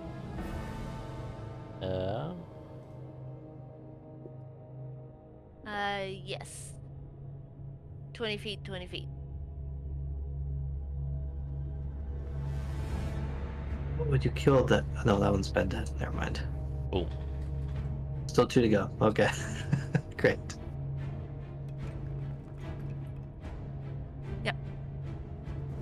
I go there. All right. Then it will take us to Fiera's turn now. Mm-hmm. The zombies are dead. Yeah, option A or B. So we have 2 alive, it looks like. We should focus 1, so I'll do my thing. That usually works for me. 60 feet. Which one should I go after? To me, they just look like plants. The green one's closer to Izrael. So yeah, the one closer to me, I'll use momentary stasis. That's a con save. All right. Constitution saving throw coming right up. Fail. And that one has black sand start rushing around it. Well, oh wait a second, size. He says huge, right? Yeah. Nope, can't use it then. Oh damn. Yes, never been a problem before. Well, shucks. I guess I would have used sapping sting. If you want to make a new save. A con save, right? Yeah. That 13. one doesn't matter. Okay, so that one goes prone, the closer one, and it takes maybe Some kind of damage. 6 necrotic damage. And you're surprised to see it actually takes effect on it, though it is a creature made out of necrotic energy. It has some sort of life force. Okay. Cool. And then I'll roll myself 15 feet over the zombie. Nice. That's it. Okay. That takes us to I can Irix. barely see Irik now. Okay, so that's that.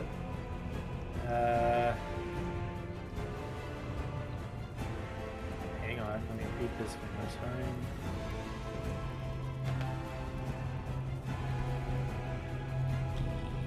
Oh, sorry. I was just reading through the Resilient Sphere, and it says no spell effects can even pass the sphere.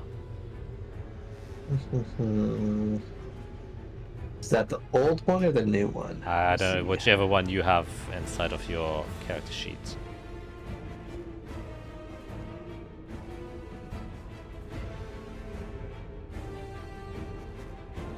Are you looking at the old Fiera? Oh, that might be true. It's level 12. No, I only have access to the new Fiera. Oh, spell effects can pass through the barrier. Nothing, not physical objects, energy, or other effects can pass through the barrier. So yeah, I think the whole point of this barrier is, like, unlike Wall of Force, which is spell effects can pass through, this one specifically, nothing can pass through. I see. Okay. That's okay. I guess now that I know they're slow. Yeah, I would drop it then. I wouldn't have rolled toward it. Yeah. I probably would have ran for my life. So let's just go near Iric because that feels safe. You can see his boots. Yeah, I'll go underneath. Okay. Yeah, I'll drop the 3 then. Okay. Then Eirik, it is your turn. Yeah, well, we will firebolt the same one down on the bottom. Thank you. It's prone, right? Yeah, this one is prone. Which one are you attacking? The red one? The one on the bottom. Okay. This guy. Well, it's so large, I won't give you disadvantage just because it's prone, plus you have 30 feet in there, so you have pretty good sight on it. Alright, that is 22 damage onto him.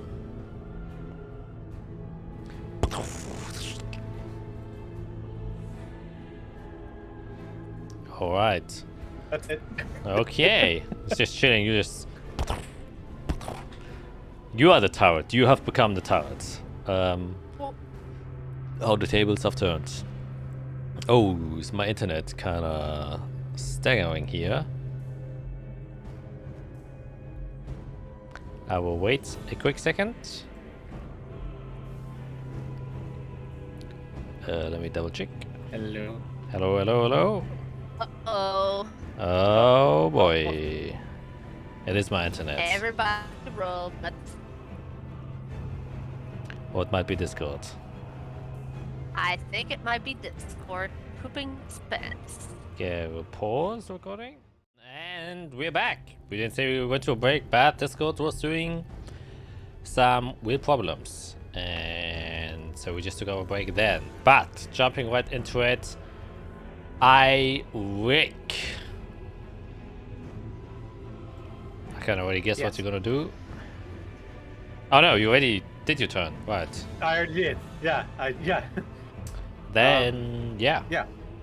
Okay, ends your turn, taking us to the Zambonis. This one will has to dash through here. It's difficult terrain, so you can only move 20 feet.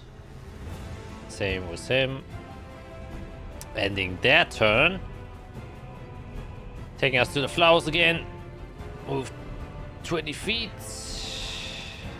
And then it will, dash to get all the way here.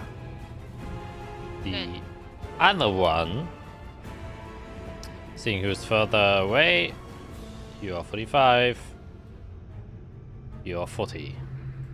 So instead it will choose to go after Fiera again instead, as it kind of notices that you're broken your sphere, kind of feeling the magical presence diffuse there. But it's prone, so it has to get up. True, yes. You have its movement. So now it can only move 30 feet, so it can get all the way here. Oh, perfect. We'll use its bonus action to consume another corpse to heal itself. It's hungry. For Stop eating. 12. Oh my gosh. Pretty Stop good. eating And corpses. The one in front of you, I swear, will It's instead yucky. lose its last corpse to Good. Last one. Now Spit done it for the out. night. spew it next to you. That Yep. ends their turn, taking us now back to Azrael. Yep. I'm gonna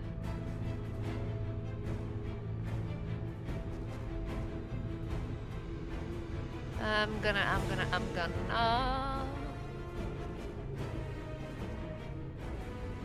I do that. No, I can't. No. There's no way I can get this guy while still under the thing. Let me see something.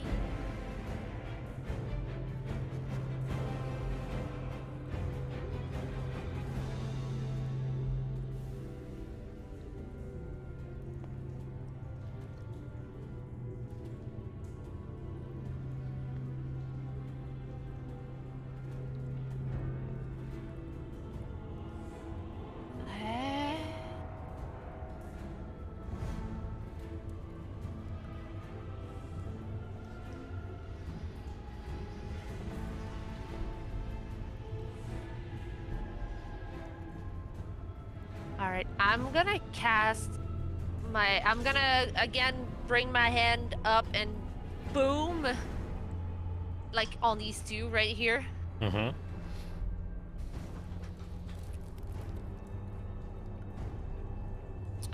Let's see. Right here. Okay, okay, okay. Okay, Damn, 25, alright. okay. Let me check Yeah. the HP. Yeah. 25. One of them could survive it. Let's see. Nope. Nope. Both of them are dead. Good, good, good. And then I'll use my last Misty Step that I have. It's the last one. I cannot do it anymore. Mhm. Let me count. Yep, okay. I'm gonna reappear right here. Boop! And then I'm gonna... 5, 10, 15, 20, 25, 30. I'm just running around. I'm All running right. around. Yep, making rounds around these flowers. Very nice. Mm-hmm. Take us now to Fiera. As you see, once again, your old friend has come to greet you. Sorry. Yeah. I have to use them because I don't want to misremember them. Yep. Oh shoot! No, if I run, I don't want this flower to go after her. These aren't humanoids. I think. Definitely not. Or who knows, in a twisted way, maybe. Maybe. Okay, I got one trick. It's crazy. Okay. Snapping sting. Mm. No. Try to make this thing go down again. Sit, please. Alright.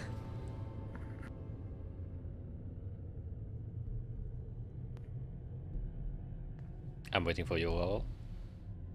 Oh, that's a con save.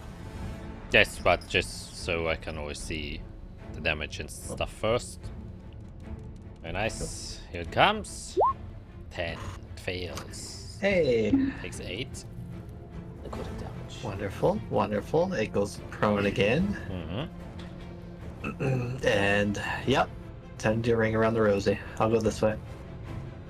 Alright, I believe because it's prone, it also has disadvantage on its attack rolls.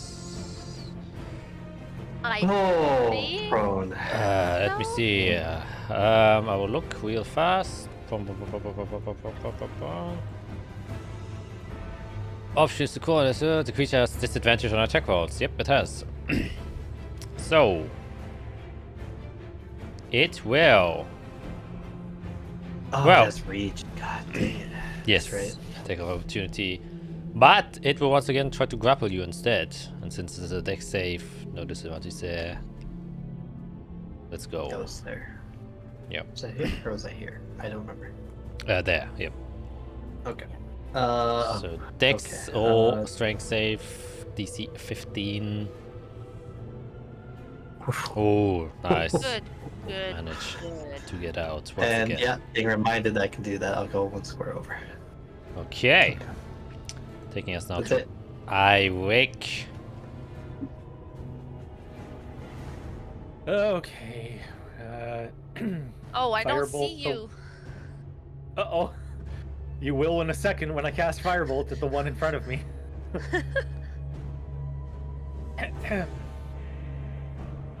Splat.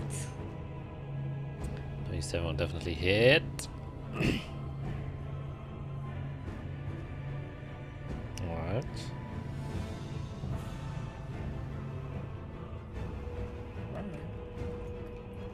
28. Burning it to a crisp. But it's still alive.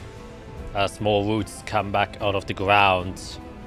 But it does seem more heavily damaged at the moment.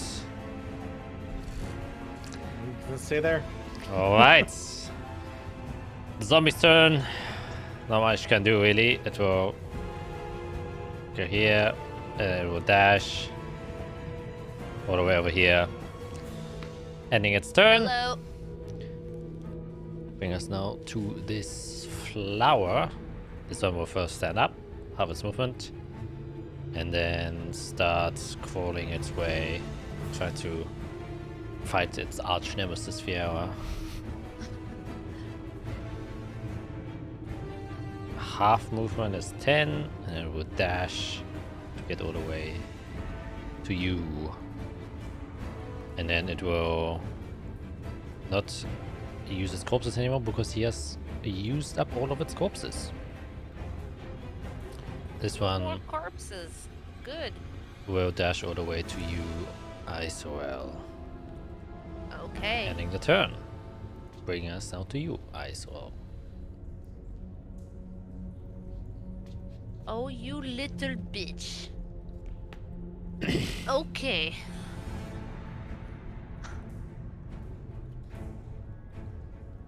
Well, I'm gonna call lightning on this guy. Yup. Boom. Just kind of make myself go "Ugh," with the flashlight right in my face. Oh, I closed the ND Beyond by accident. Oh no. Let me go grab my character again. I think I got excited a little bit and closed it. Here it is. Yeah. While you're doing that, by the way, Greg, for a convenience thing that I found out is with Beyond 20, the plugin, you can make it so that it automatically always adds your arcane firearm. So you don't have to always separately roll it.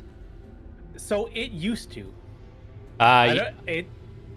So if you go onto the Beyond 20 thing, the button, Yeah. click on it, and then on the very bottom there's the Artificer Artillerist use arcane firearm, and then you can click that to activate it. Huh. It's already clicked. Then I got no idea why it doesn't do that. See, that's what I'm saying. It used to do it, and then Ah. all of a sudden it stopped doing it. So I guess click, unclick it. Dex save coming right up. It's 8, that's a fail, so it takes 13 damage. Yes. Alright. So that's my action. And then bonus action.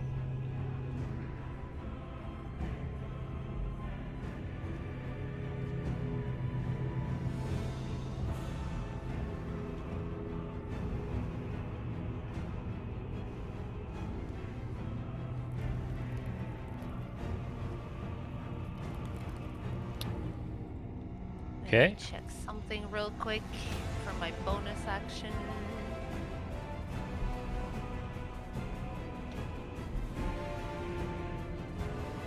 I will. We said potions are a bonus action, right? Yep. Or are they an? Okay. Nope. Bonus action. Bonus action. In that case, I will get into my my bag there, and I'll chug down one of my potions of healing.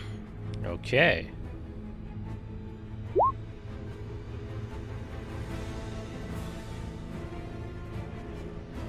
And don't forget another 2d4. Oops. Sorry. Another 7. All right. All right. Do I move? Do I move? Do I move? Yeah, I'll move. I'll take the attack and I'll move. Okay. Attack it will make. There. It will now, instead to try and grapple you, just swipe at you. It's 24. It hits. Yeah. So a Constitution saving throw. This first one's for concentration. Concentration first? Yep. Okay. Makes it, barely. The second one is for the poison. Ouch. Ooh, you take it 16. So 13 plus 6 is 29.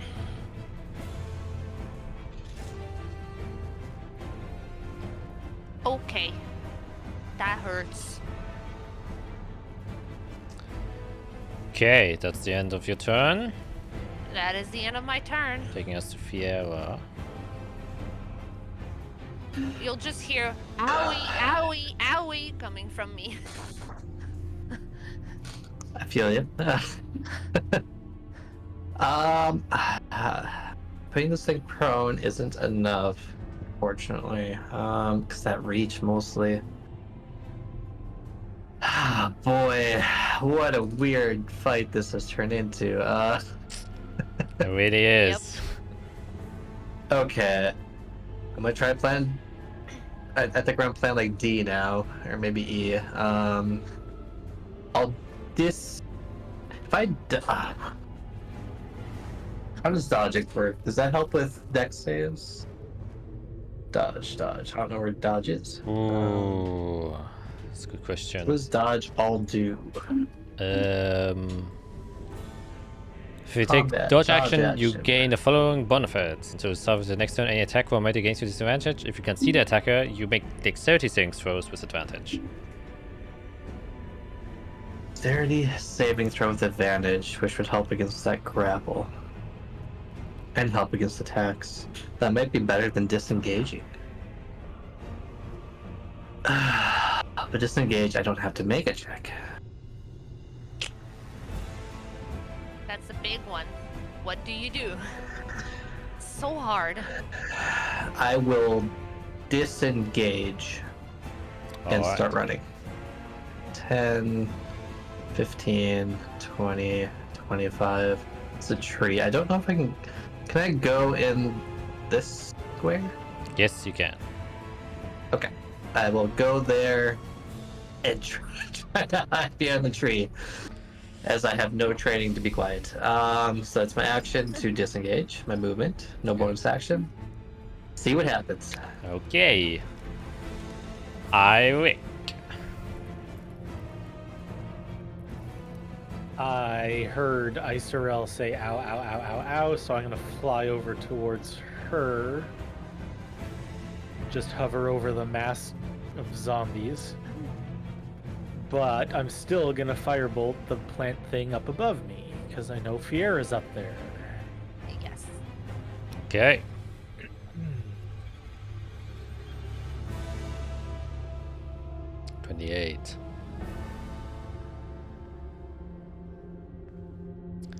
18, pretty good.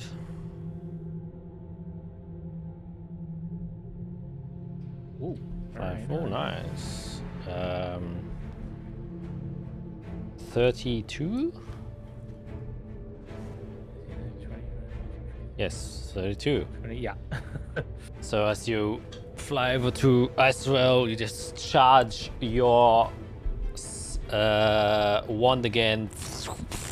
A large firebolt flying that way, incinerating it to the point where you kill it, and all of its roots kind of flopping towards the air, but then get burned to a crisp as it slows down until it completely stops and halts, leaving only one alive. Oh boy. Yeah, okay, that's it. I can't get to you right now. I'm okay. The Zombino is gonna go here. Difficult terrain.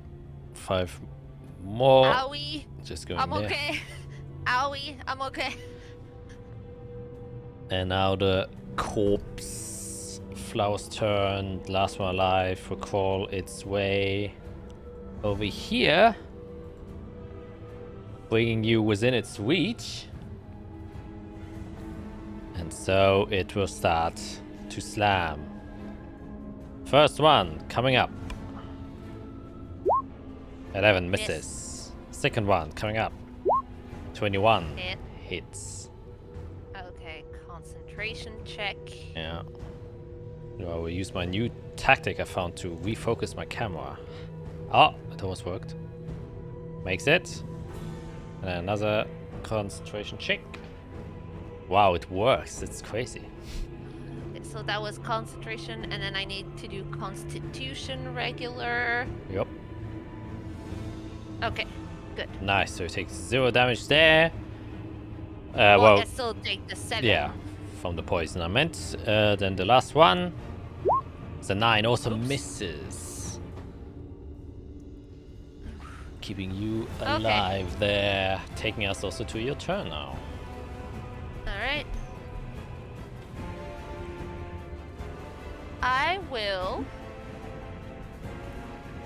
Do what you gotta do to live. Run for your life. Dodge. Duck, dive, dip. No, because it's a magical action to call lightning, which means I can still bonus action cast a spell. Yep. And as we know, my healing things are bonus actions because I'm a cleric. Okay, I thought there were always bonus action. Yeah, that's what I said. Oh, okay. So I'm gonna healing word myself.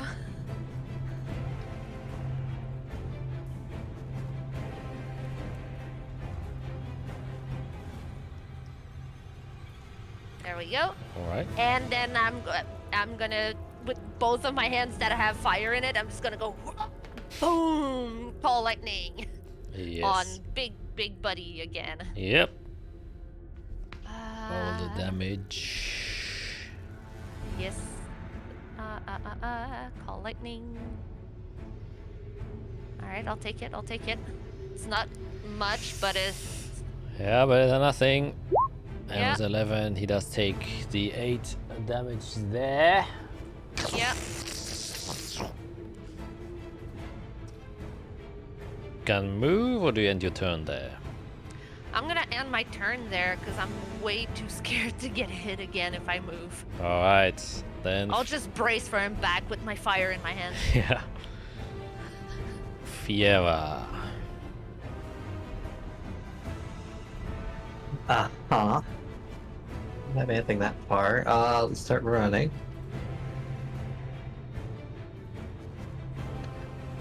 Let's see. Nope. Grab a bulb. As Grab a bulb. Oh God. I don't know if I would hear that. I could get to this square. I see Eirik above her, so I'm gonna leave her in his hands, and I'll start digging through this thing for a bulb. I know it had corpses. I will look for something that is gonna make it worth my while. All right, yeah, I can make an investigation check. It's on here somewhere. There it is. Okay. 22. 22. Yeah, as you kind of rummaging through kind of the literal pile of decayed bodies and plant life.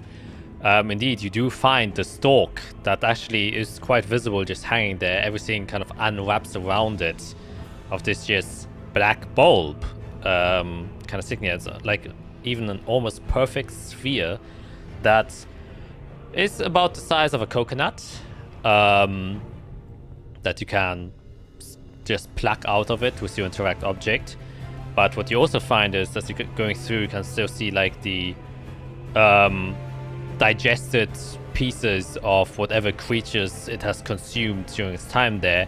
And you find a very ornate-looking sword within it, a short sword that seems to have like intricate carvings on it and a couple of magical runes, which you can also rummage through this pile of.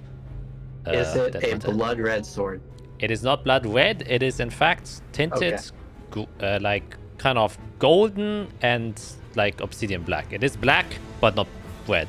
Oh. Yeah, it's like black yellow. Black. Oh, so it's, is it the Arsons? Isn't that their colors? It is Arson's colors, but you don't see any, or we would take more time to investigate the sword to see whether or not it actually. Oh, yeah. I'd like to, but I'll do that later. Yep. Okay. So bulb and ornate sword. That then comes to Eirik.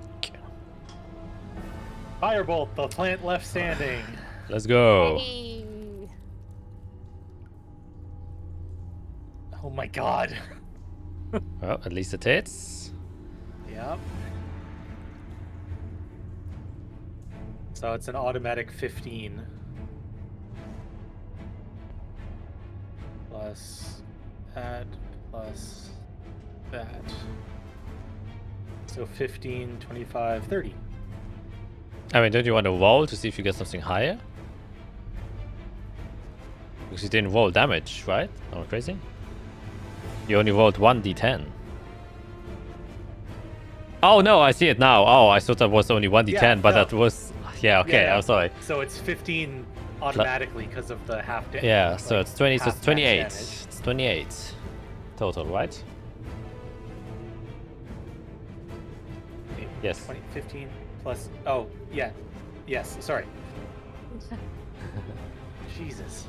28. Yeah, this plant is now also starting to lose all of its life force that is kind of keeping it moving. A rambled mess of decayed Now, matter. On this guy who's been dead for a while, how far up is the bulb sticking out of him? Oh, like not much, like 5 feet. Okay, okay. I thought if he was like 15 feet tall, maybe it was like a height thing. I don't want to get within range of that thing, but okay, I'll just stay there. That's it. Alright. Taking us to this last surviving Zombino, who difficult terrain, The poor guy. and then they will dash. Having a hard time. Yeah, he is having a hard time ending his turn there. Taking us to this, it will move its way all the way here.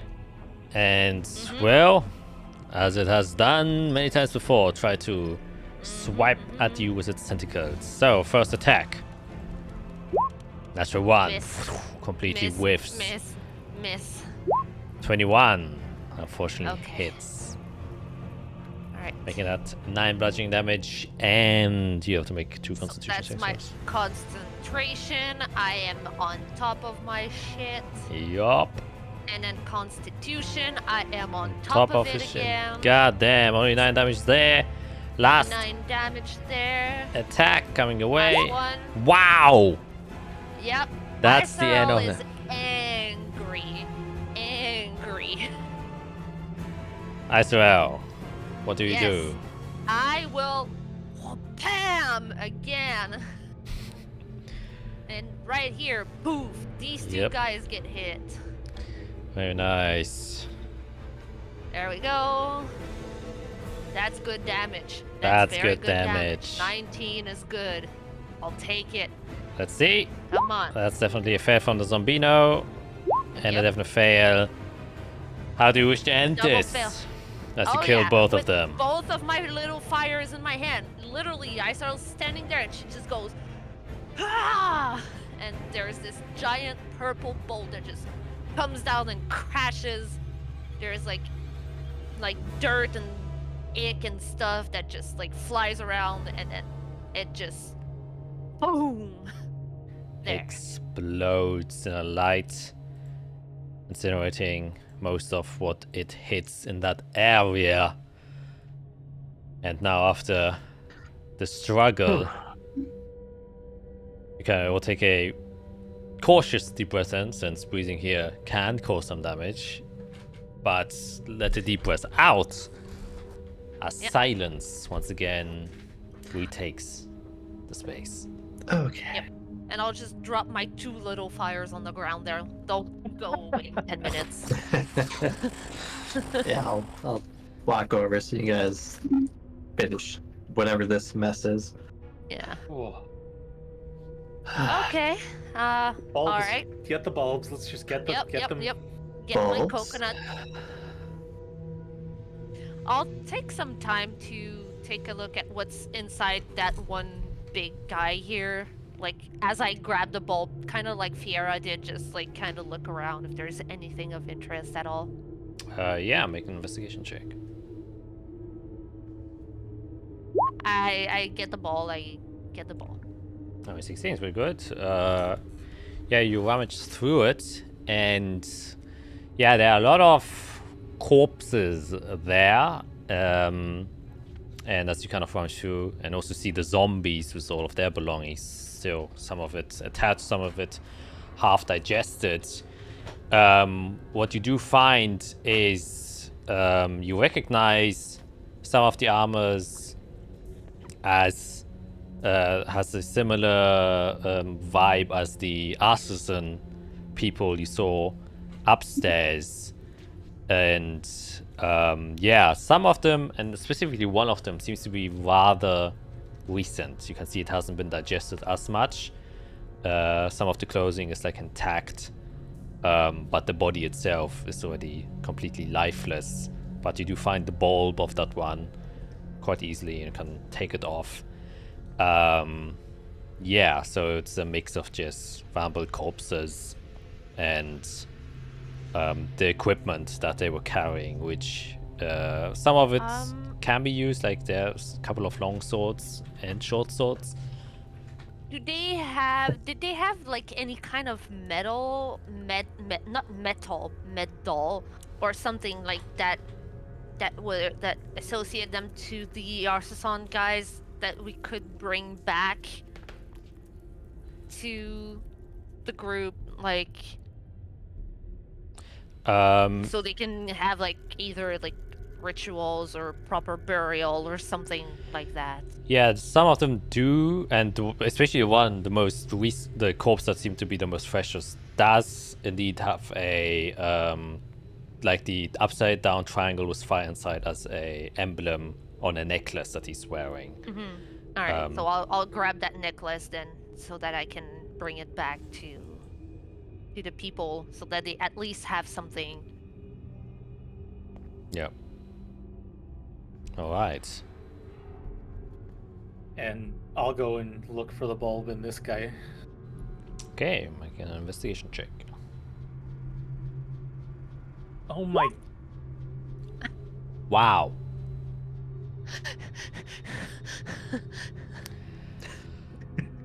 You're lucky that's the one Jack said, that the stock is just there with the bulb and we all see it.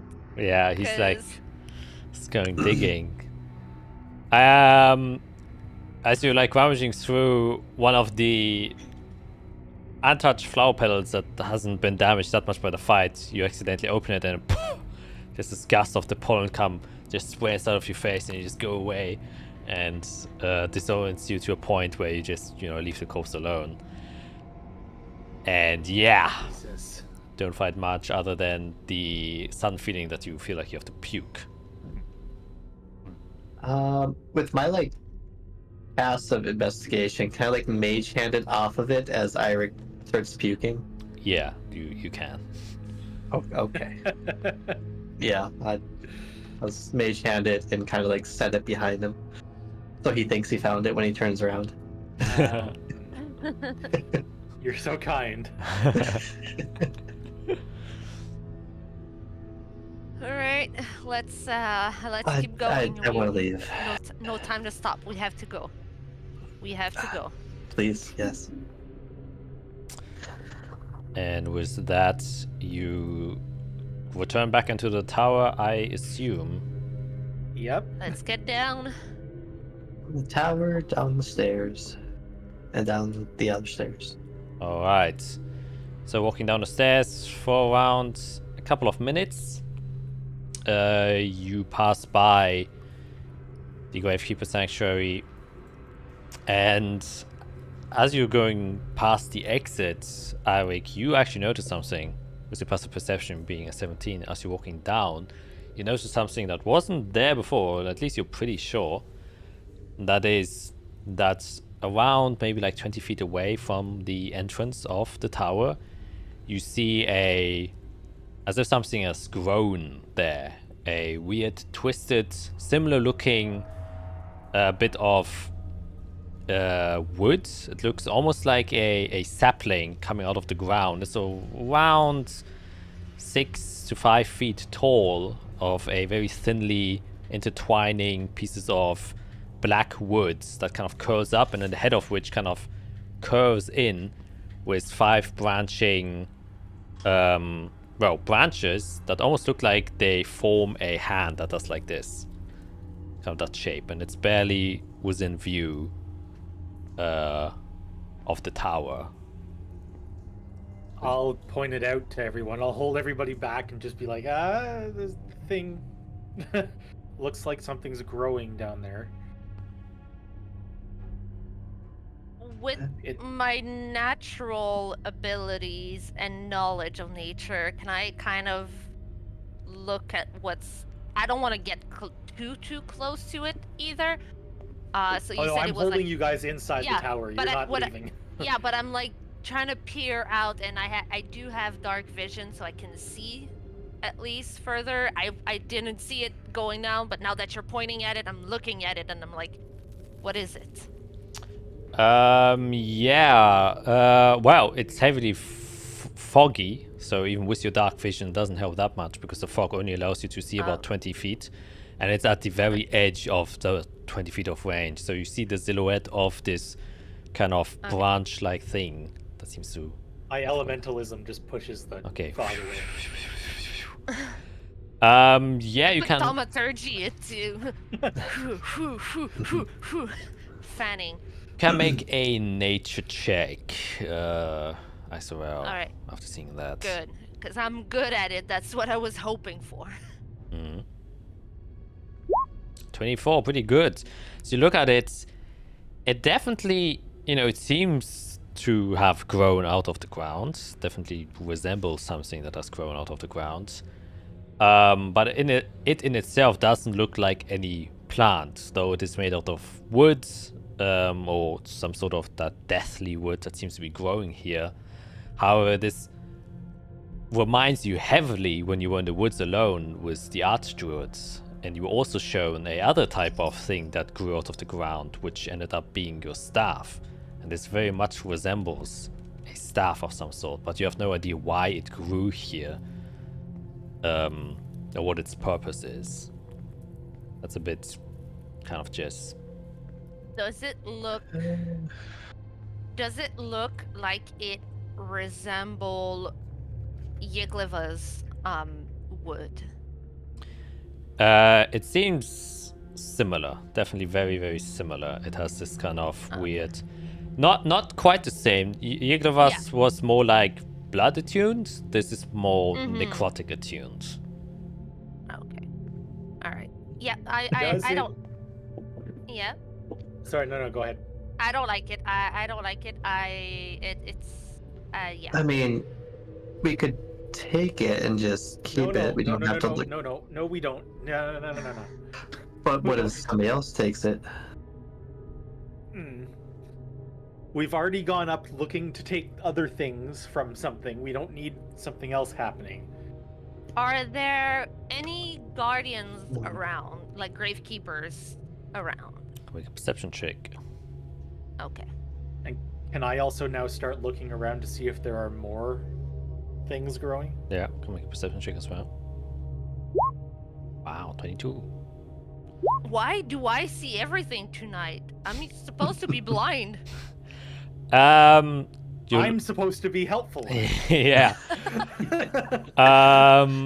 Yeah, looking around, you do see 3 of them actually decently close by. You can only see the silhouette there. With I'm assuming Eric, you're like elementalism, like parts of the area just to kind of see a larger vicinity. And yeah, around maybe like 30 feet, there are 3 that are kind of surrounding this odd staff that is growing out of the ground, and they just seem to be standing there. But you can't quite make out the direction they're facing, just because of the nature of the mist. You can only see the silhouette. What? And but you don't see any other staffs growing, at least not within a 30 feet vicinity. So we took 3 bulbs. Now Yep. 3 staffs look like they're growing. That's fun. Well, is it one? It's just one. Yeah, it's one staff. Or there's one And staff. One and staff, three but 3 keepers. guardians. yes. Oh, the guardian. Right. Yeah. Yes. Okay. Let's keep going. For Yeah. once, this is something I do not want to touch. I want to touch everything in life, but that's not one. It's How like far away is the it? guardians know it 20 grew feet. and 20 they've come feet. to like look at it. It's about 20 feet away. Unless, can you mage hand it? I was just thinking about that. I'm not gonna touch it right away, but I will kind of Yeah. flick my wrist, and the mage hand starts to go out and slowly floats over. It'll stop like 10 feet away from it, Yep. and see if there's any reaction to the keepers. Seems to be no reaction. Drifts a little closer, 5 feet. Nope. Goes to act like it's about to grab the staff. Grabs it. And then, is it still on the ground? It seems to have been growing out of the I don't know ground. if it's strong enough here. With a whole 5 pounds of pulling weight, I think I has. Yeah. 10 Yes, pounds. it's 5. 10 yes, pounds 10 of pulling 10 power. pounds. Yeah. 10 whole pounds. It's going to start trying to pull it off the ground.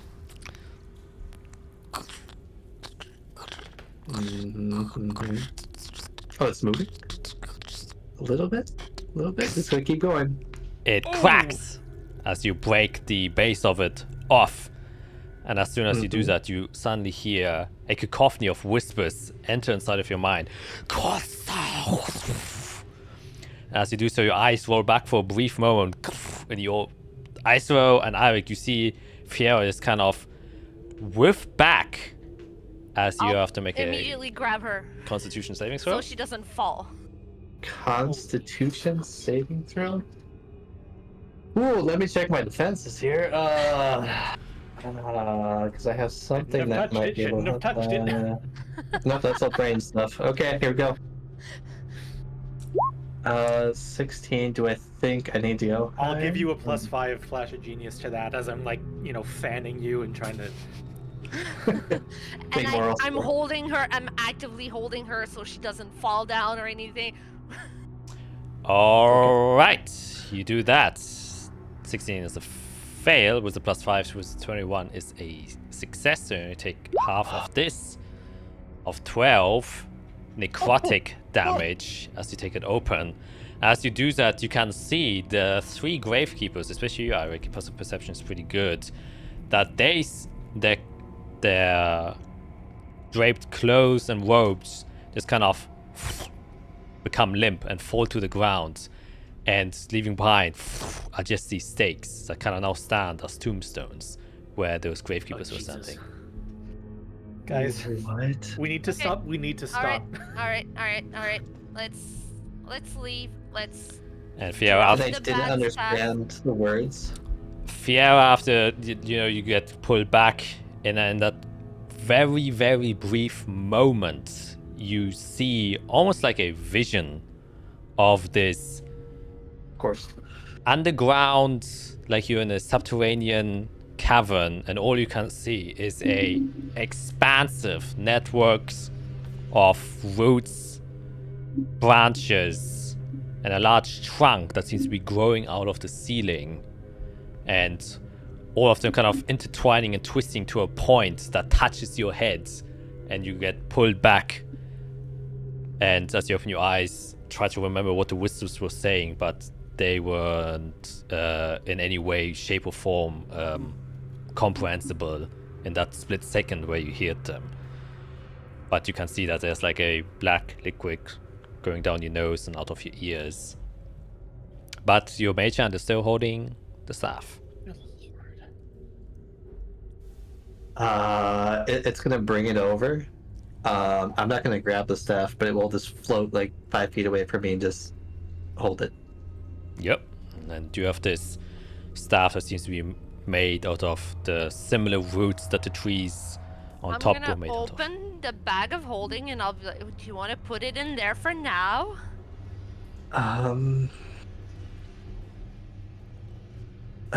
With all the Because other mage- terrible stuff. Yeah, because that mage hand is not gonna be forever.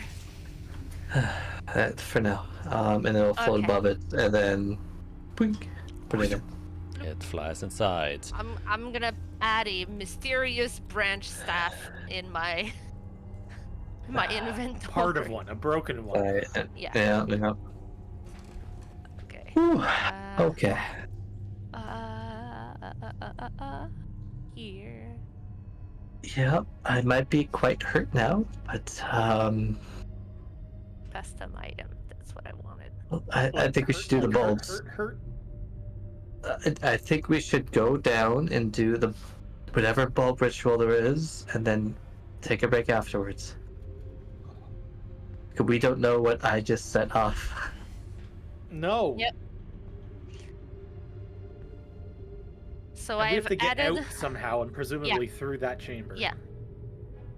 Also, I've added a broken branchy staff thingy to my bag of holding. Okay. Amazing. Yeah, we should be specific, yes. Yes. Of necrotic death. Yeah. Yeah.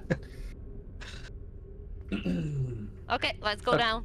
Down, Let's down the keep walking. stairs. Yeah. I actually quickly, I'll pull out an empty vial, and I want to just try to collect some of the black ichor Oh, that's coming out of her nose. I'm just gonna stick a vial up to your nose and just be like, "Come on, come on."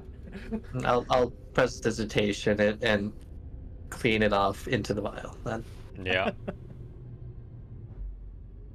I love how we've just accepted that we're just weird people. Yeah, like, come on. All right. Okay, let's go down. Right. Yes, let's go down, look at the murals, and make sure we do this right. Yep.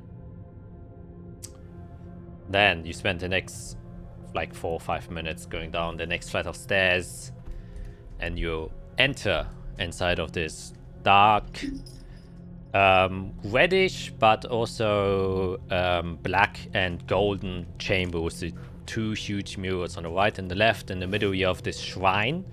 And once again, yeah, I will just draw how it looks like, because goddamn, every time I try to describe this thing, it's it's not that complicated. It's not that complicated. It's basically 2 pillars that start next to each other. In the middle, or flight of stairs leads up to it. In the middle, there's this stone tablet that's quite large. Like it's almost like a Like an altar. yeah, like an altar. Behind it, there's a actual stone tablet that is like a similar to a tombstone. And then connecting these 2 is an upside down archway that looks like this. And then hanging from here is the proportions are all whacked. The pillars are actually much higher, but hanging from this is a large symbol that you all recognize, which is the usual symbol that you've seen there. This one. Exactly. This guy right here. Yeah, the one on the left. This one here. Exactly. Let's make this a little smaller. Yep. That's what the altar looks like. And you're still seeing it from afar. You can obviously get closer to investigate it. And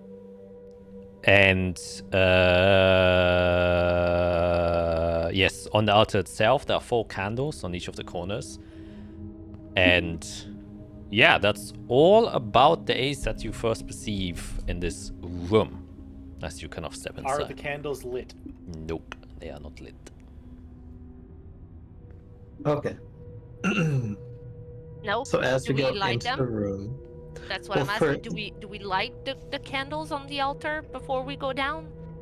And something might appear so that we have a distance from it? well, you saw murals, right? Yes. There should be instructions somewhere, or Okay. let's look around the room Light first. in there might release or show something different, or All Yeah, right. I still have the drift globe, so Yes. Okay. Okay. I'll lead the way in and take a look around. Yeah, the room, once again, compared to the rest of everything you've seen inside of this dungeon, is fairly small. It's 20-foot radius room. So the altar sits in the middle, and then as you step inside, you can see left, the entire wall is covered with that one mural, and the right side with the other. And if you wish to investigate, you can make an investigation check to kind of check out any more details of this room. I'm gonna throw on a see invisibility charge. All right. And look to see if there are any thieves' cant markings that I recognize, or any sort of hidden symbols, or if there's any sort of like trappy looking things that appear out of nowhere. Okay, yeah.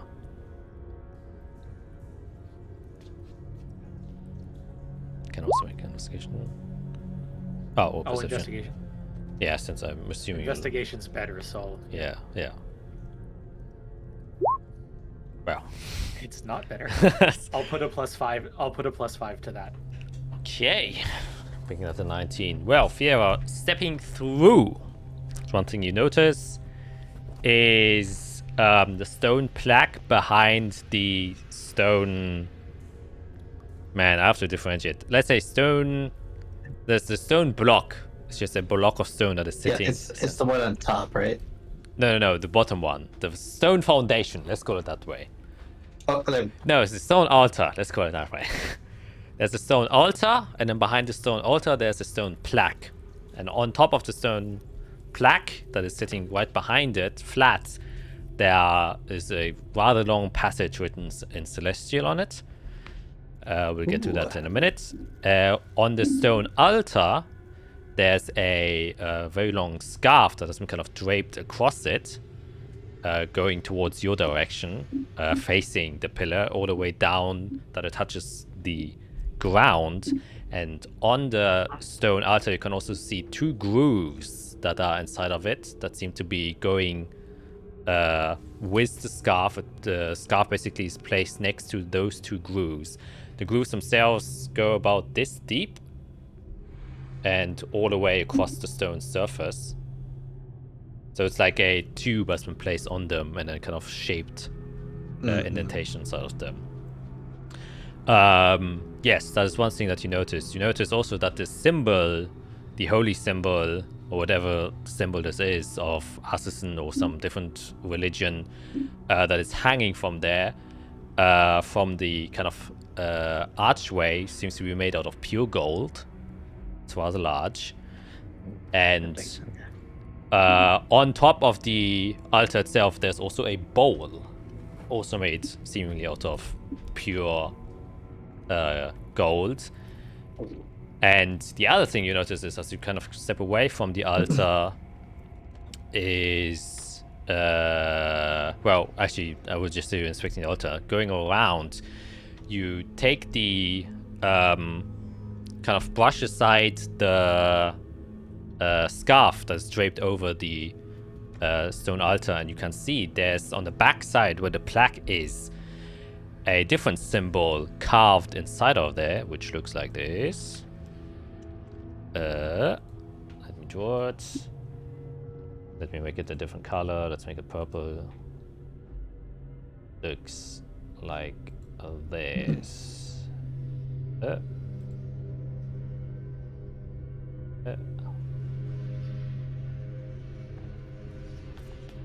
yeah. Kind of like a upside down Candle or or bird foot actually. And Sure. with your super high perception check, you also see that on the top of this one is actually a small hole, big enough for a finger to be put inside, and within that hole there is a needle. I will end your investigation check there, as you kind of thoroughly inspect this Yippee. altar. Yep.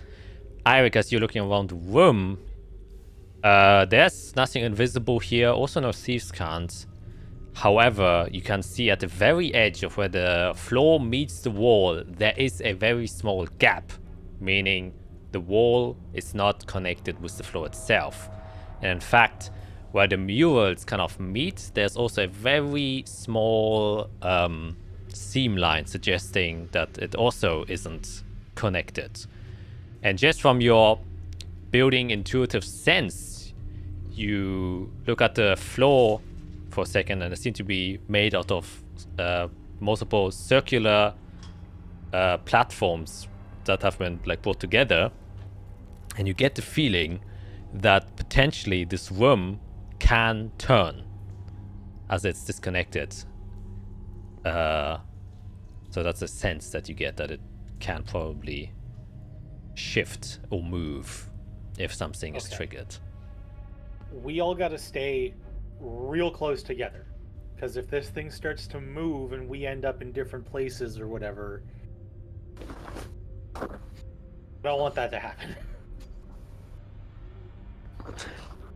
Fair.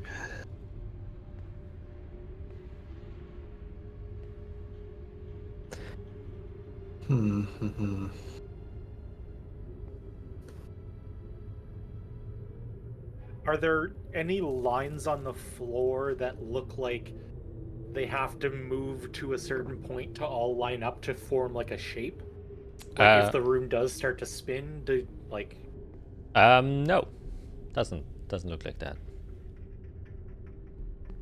The floor itself seems to be made out of like just this weird stone that's it's tinted a bit red, and some of them are tinted a bit more grayish and others a little bit more yellowish, but it's just very circular, and on the stone floor itself there's no depiction. However, I did forget to mention this, as you look up into the ceiling, you can see a large mural carved of this six-winged being that you've seen before, and its kind of center is right above the altar, and you can see within its wings it has these eyes, and every single eye is like kind of painted or carved in a way that it looks directly onto the altar. Okay, think this through. I mean, obviously we have to think everything through, but if we somehow begin whatever ritual that takes place in here, we either get some kind of like really cool boon that's going to help us progress the rest of the way, or we trigger something even worse than what's been going on already. Right. Isol's just petting fake glamour at this point. He's dead on me. Yes, I'll bring it back when we have time. Well, first thing first, I'm sure I put in my satchel, so take out my satchel, the bulb, and examine the bulb. Try to figure out what it is. Alright, yeah, can make an investigation check. Investigation? I mean, if you're just investigating it, or if you... Yeah. 15. Yeah, looking at it closely, it seems like it has a decently hard exterior, so the comparison to a coconut again kind of holds here. The surface itself seems to be rather smooth, but you can kind of feel, well, no, not smooth, the opposite of smooth, rough, so it's a little bit coarse. It's not hairy like a coconut, but it's like a lychee. Yeah, that's actually a good comparison. I don't know if you ever hold a lychee, but you know, it has small bumps and spikes that you can feel. Yep. However, you do feel that it has a rather powerful essence, a magical essence, in fact, that you can feel. Not necrotic, nothing like that, but in fact the opposite. It seems to be almost exuding a slight, just a magical, almost like life force energy from it. And the best you can guess is that the capsule itself is kind of compressing it or holding it in. I was gonna ask if I could try to look at this thing and try to decipher what type of magical essence we could feel. Like, basically, I was trying to get an Arcana check, trying to see like if I can kind of figure out what this thing could be in terms of types of magical essence. Yeah, you can make an Arcana check as well. Maybe try and figure out more. I could have rolled better. Yeah, it's same information as Fiera. It seems to be like somewhat life force, life-giving energy. That's a good sign. So the plants that are holding it are necrotic. However, this thing seems to be life-giving. Yeah, so it's literally what it says. It purifies whatever stuff is put into it. Most likely, yeah. So I really don't. I mean, something could still go wrong. But I think whatever occurs here will be maybe not beneficial, but it'll help us in a way of maybe understanding something better. Or I have a feeling that this is some type of trial where we had to go up, fight against necrosis and those things to get this thing that is purifying, and now whatever is here is some sort of reward. Yeah, that's how I feel going through this. It's like a ritualistic reward or something. I was gonna say this is a religious rite of passage or religious ritual, like you said. But I could read what's on the wall. Oh, you can. It's celestial, so it's. Well, if you can read it, that would be awesome. Okay. I'm gonna just quickly read it out loud. I was just gonna say, before you start reading, I just want to go back to the door, and I don't want to leave the room, but I'm gonna stand at the doorway and listen up the stairs, just in case anything comes after us after we saw what was going on in the sanctuary. Yeah, you can make a perception check for that. Alright, so you're not going to read it out loud. I'm going to read it in my head first to see what it is, and then if I think it's safe, I'll read it out loud. Nice! Wow! Eric hears everything. Yep. He goes insane. That's it. End of Eric. End of Eric. That natural 20 is a little bit too much. Yeah, okay. I will start with a natural 20 for a bit. For now, like, you are 100% confirmed. Nope, there's nothing going on out of the ordinary from top of the stairs. You literally don't hear anyone trying to go down or anyone sneaking or anything like that. No weird magical energy starting to build up. So you're pretty confident that you are alone, at least in this area. One thing I will say with a natural 20 is, as you're kind of at the exit itself, you can also see that the doorway also has like a seam that separates it, which means this entire chamber, as you already know, can turn.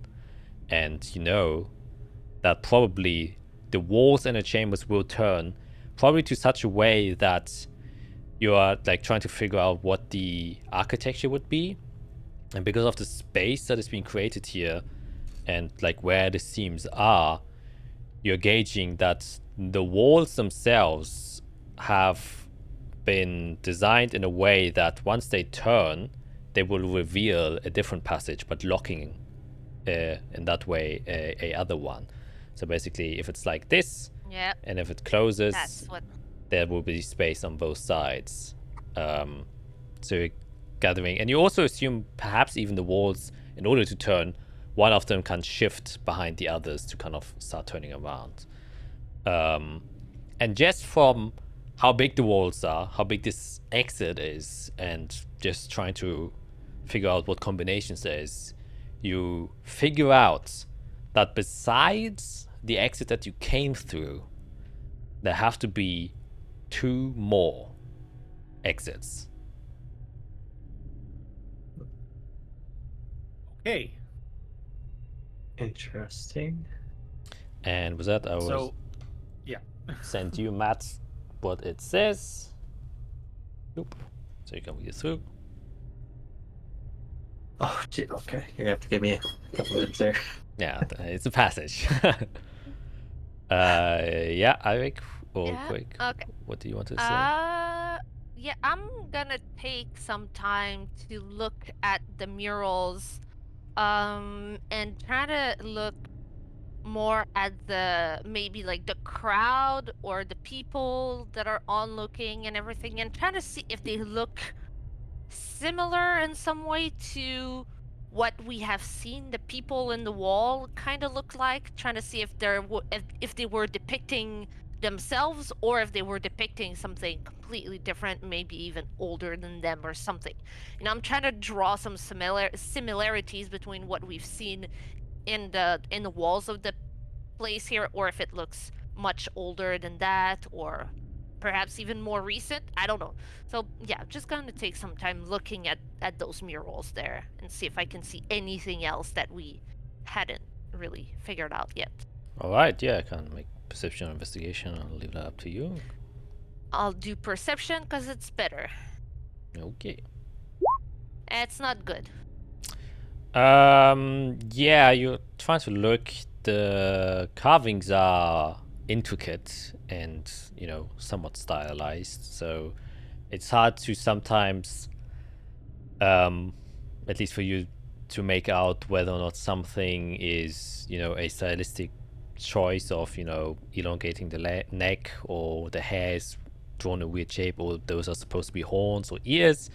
It's a bit difficult, but since you have time, you're in no rush, you're not really stressed, you can still identify a couple of things, which is, you see, as you already inspected before, there's a depiction of the altar on the left mural, where someone is kind of seemingly kneeling in front of it, having both of its arms placed onto the altar, facing upwards, where there's an upside down triangle above the altar. Some of the flames are dripping down onto that individual.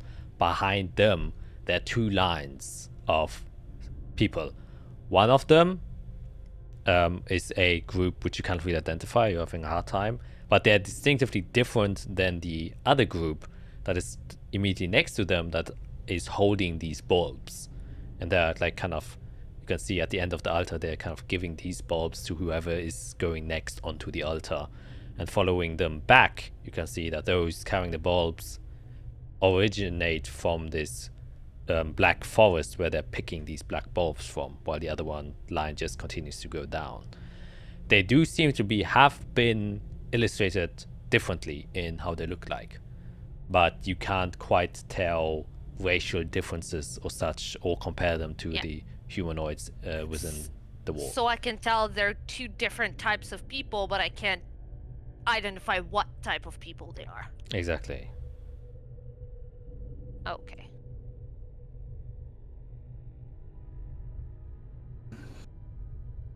Well, Fiera, how's it going?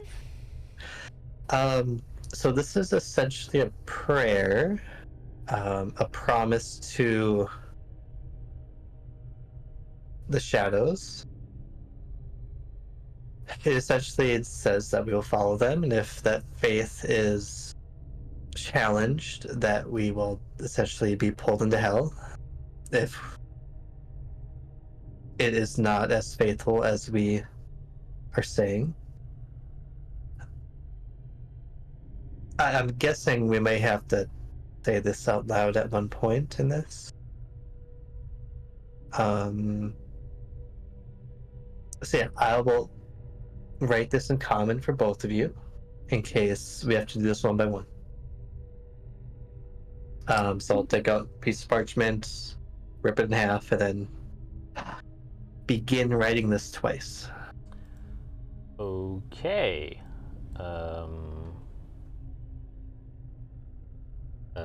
Yep. I will just give you access to that then, making it easier. Boop. Boop. Oh, and don't start speaking this out loud.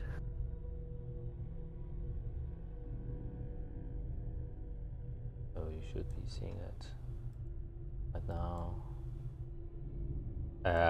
I will just read it out loud just for the viewer's sake, since I think it's too small to actually read on stream. And man, it really does it weird if you zoom in with the Roll20 thing. So, it says, in way of light the darkness caught me, forsaken I have become, forsaken I remain. To seek for guidance, I bestow my faith in loyalty unto you, that even in darkness my faith shall not waver, that even in blindness my senses do not falter. My devotion is to end the wickedness, the impurity, and the sins of those who chose to go against the light. My shadow shall be the wings and the eyes of Azathia, and my light the sword and shield of Metatron. If my oath shall be challenged, then the chains of judgment shall shackle my soul to adhere to the words I have thus spoken and sworn today, that they may tear my limbs off my body if I resist their pull towards righteousness, that they may chain me to the depths of Gehenna, so that my soul will forevermore seek atonement. Amen. The question, Mm-hmm. could the people that we've seen at the Lake of Atonement maybe those people that have been pulled to be sent to Atonement? No, it mentions the depths of Gehenna. I believe you were on the surface. There's multiple layers. I'm guessing it just goes deeper and deeper.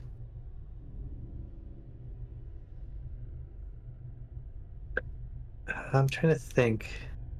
The devil we spoke to, I think, was in a deeper layer.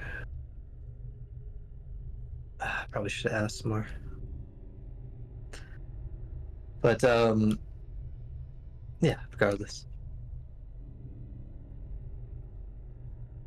I guess one interesting thing is Artisan, or not Artisan, Artisan, Yep, Azathia. Artisan. Yeah. yes, Artisan is not on the list of deities that we saw in Hell, but Metatron is. So there may be a separate list of shadow deities somewhere. That's also what I'm thinking. Because Artisan, the followers of Artisan follow the shadow of the light. Mm-hmm. Exactly. So, yeah.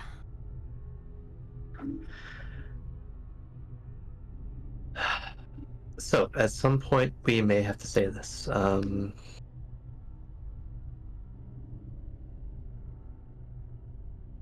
Okay. Now what? What do we do? That's a good question. It looks like there's a thing there that we're supposed to poke ourselves with.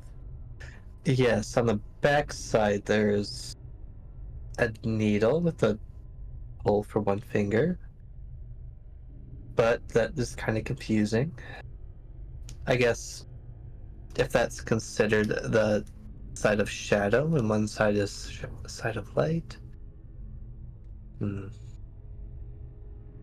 How tall are the candles? Like, could they burn for hours, days? Funny enough, they seem to have been unburned, and like they seem to be like completely fresh candles, and they're about like, you know, this tall. Okay, there's also a groove that's quite big that runs along with this scarf.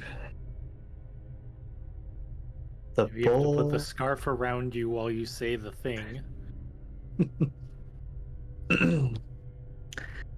Do we have to There's a say the bowl, thing before we put the finger is the holy question. symbol. Because my guess is we're gonna have to stick one of our fingers in there. 100%. The symbol with going down.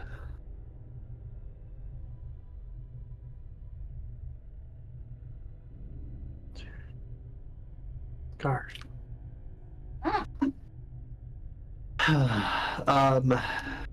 Is this the room where there were pictures on the wall? Yep.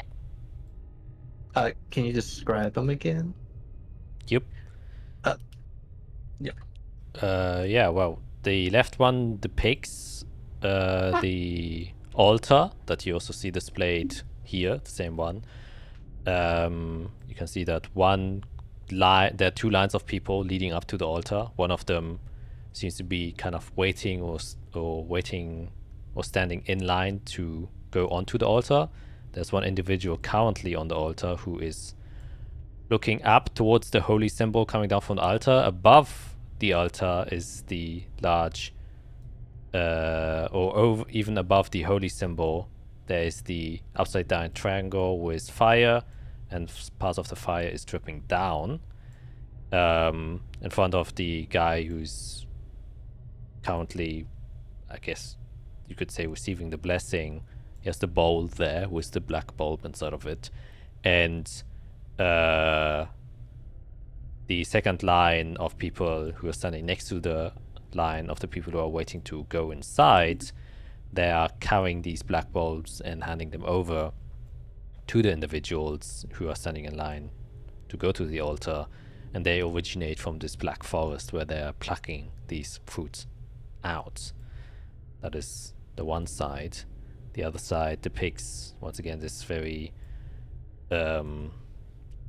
epic scene where in the center there's this six-winged figure with the sword once again of the holy symbol, and there are four suns above him, and chains seem to be coming from four suns that go towards this six-winged figure, shackling him.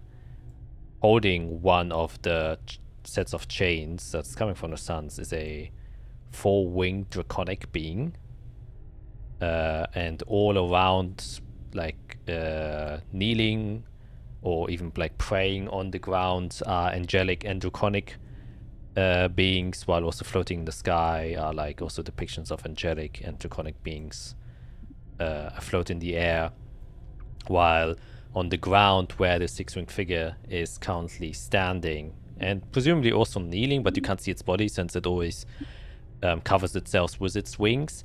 You can see at the foot, exactly where it's standing, there's this tree growing upside down, downwards, and beneath it you can see this reversed landscape of the graveyard that you have witnessed before, where its roots is carrying all the way down, and these large tombstones that seem to be also growing from technically the ceiling all the way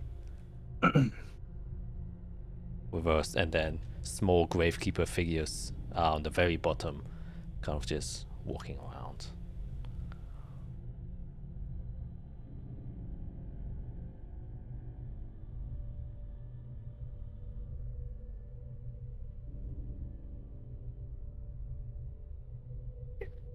Okay, gotta look at a picture you drew here.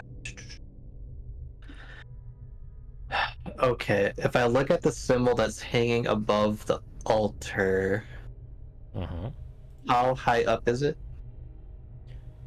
The symbol that is drawn above the altar, so in the Drawn mural. above the altar. It seems to be immediately above. It's like touching the end of the arc, basically. So the altar itself is around 10 feet. The ceiling is 20 feet. So the rest of the space would be taken in by the, well, the upside down triangle. Okay, if I look at that, is there any indication of either right above the altar or on the wall of something that would have come down, like a liquid, like blood, water, or something else, like mark stuff behind. With your pretty high investigation check, I was checking out the altar. Going with that, it doesn't seem like anything is gonna start dripping down. You don't see any seams, holes, or sort of that stuff. Okay. We have to provide whatever is used.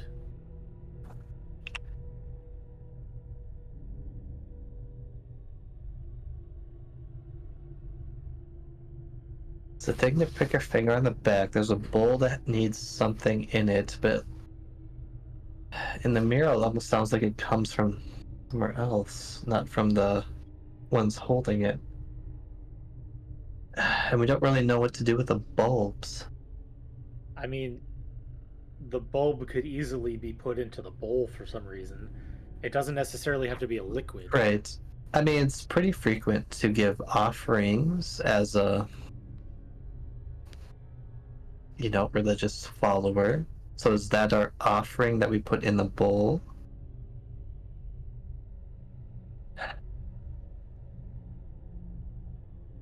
Oh boy, okay.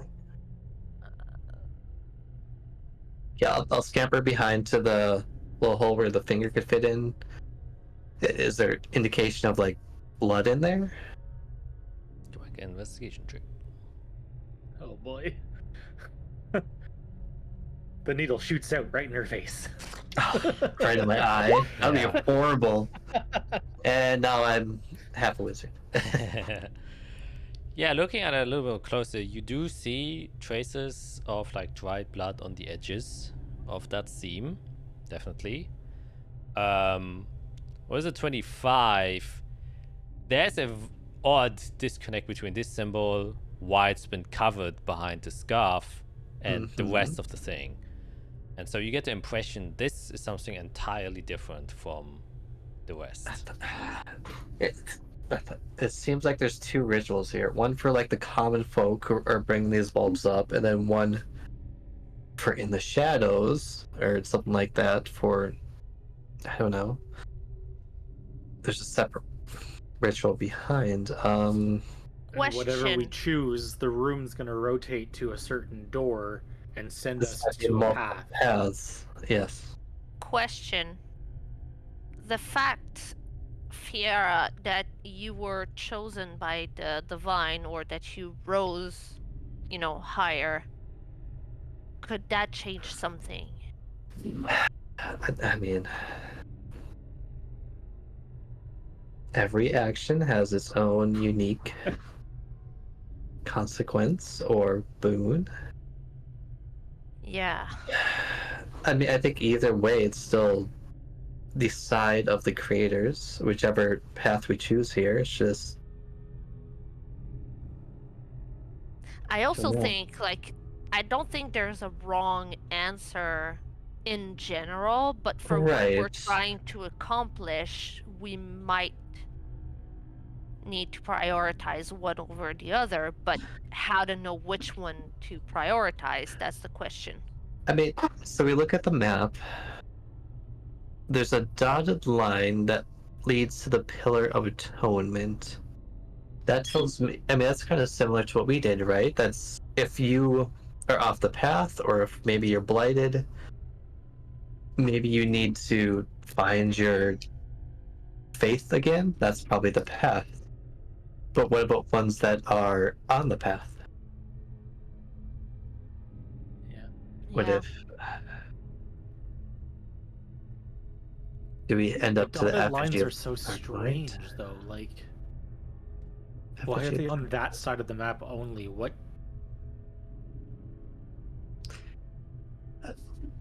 Am I the only light source in here with my drift globe? You're the only source of light, yes. I can somewhat see in the dark, but you're making the light Okay, that's here. perfect. There, I will say Alf. I believe it is. To turn it off. Okay.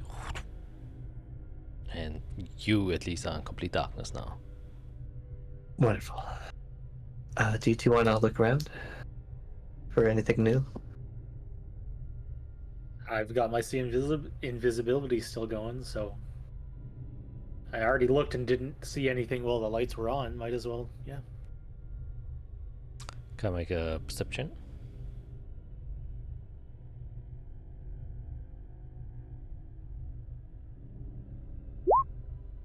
20. Take a good look around, scanning if there's any difference. Doesn't seem to be anything different after the light has been turned off.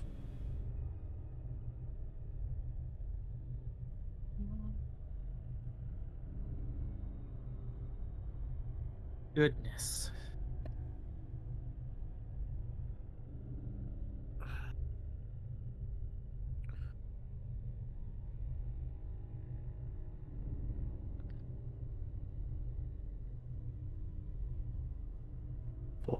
Scarf indents. The grooves, are they like, if we put the bulb in the grooves, would the bulb sit like perfectly in them?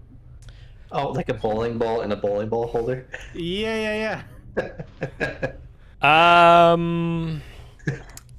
No, actually, I think the grooves are a little bit too small for it. Wouldn't perfectly fit inside Okay. of there.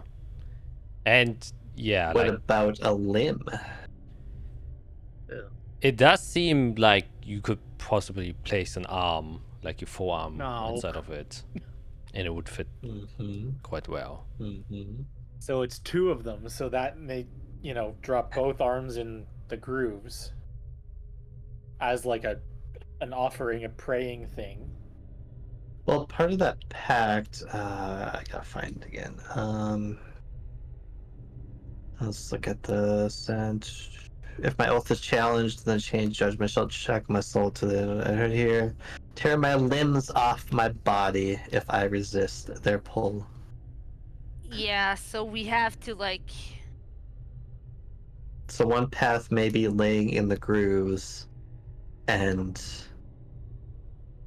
like we did in the lake, give ourselves and trust, and Yep, we might need to That makes just me pause worry. the process. last time I had to pull you both out of the lake with Jade. I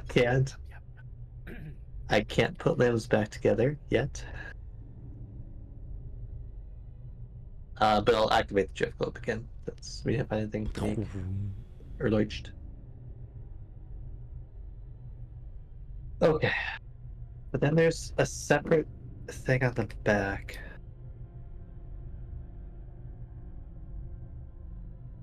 God.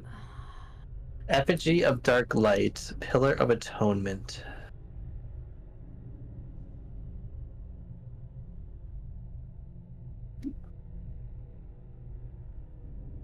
Should we? Pillar of Atonement.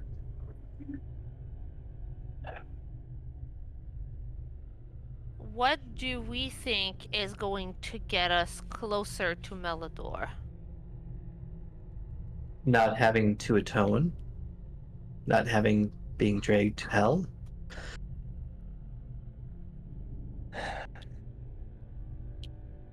Not having our faith challenged. Well, my faith challenged. Yeah. I mean, at the end of the day, I think both you and I, Azrael, do follow part of the pantheon of the Yes. creator. Yes. I think Irik's the only one who's kind of, well, I guess you have a dragon. I Yeah, don't there is think... something new in me than there was last time, so I don't know. And I don't think it's focusing much on who and much more on how. Do we give ourselves to whoever we believe in? Do we have faith?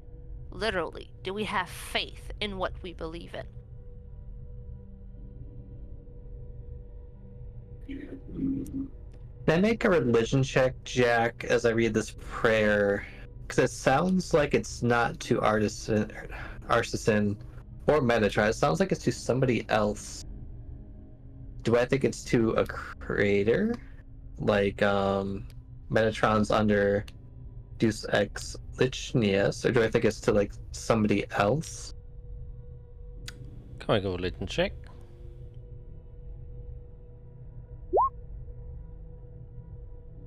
$16. You are right in the fact that this, you get the impression, yeah, you aren't praying or doing this to Artisan. In fact, you do something very different. Kind of like the opposite, or, oh, well, opposite is the wrong word. Very often in the biblical tales of the Religiones Biblicum or any religion, there are stories written. Specifically, stories meant to act as a guide or metaphor for what you should do.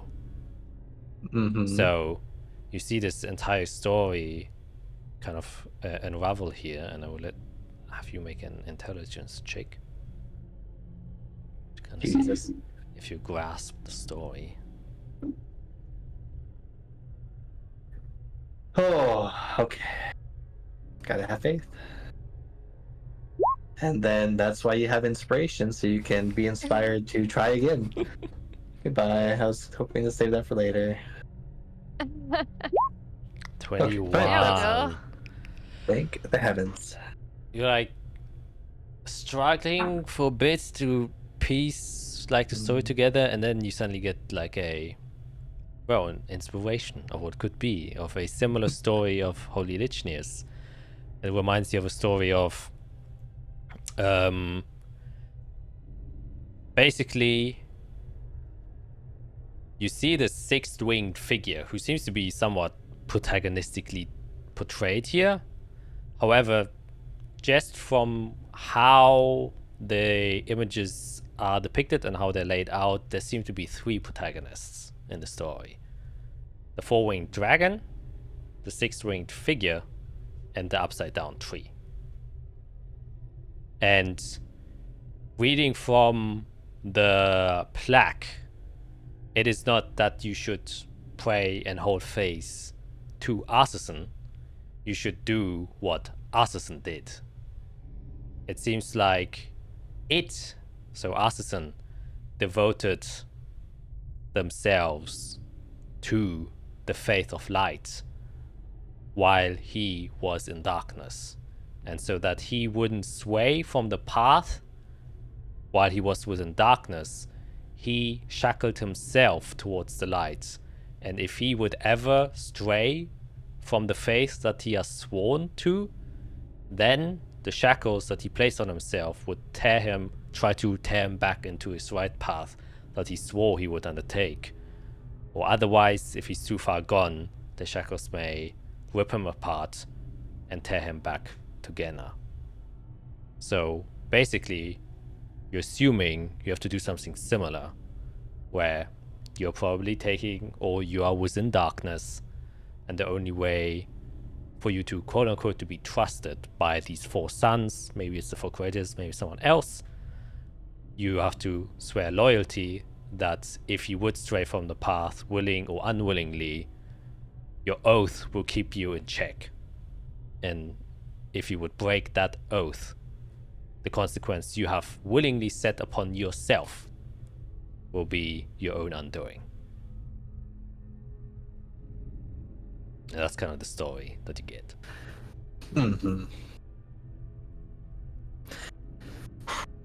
So do as Artisan did. But there's two paths? Interesting, okay.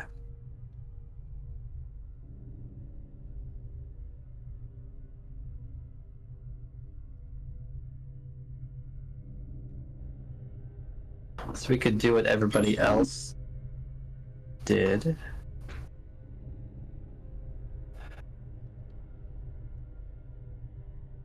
And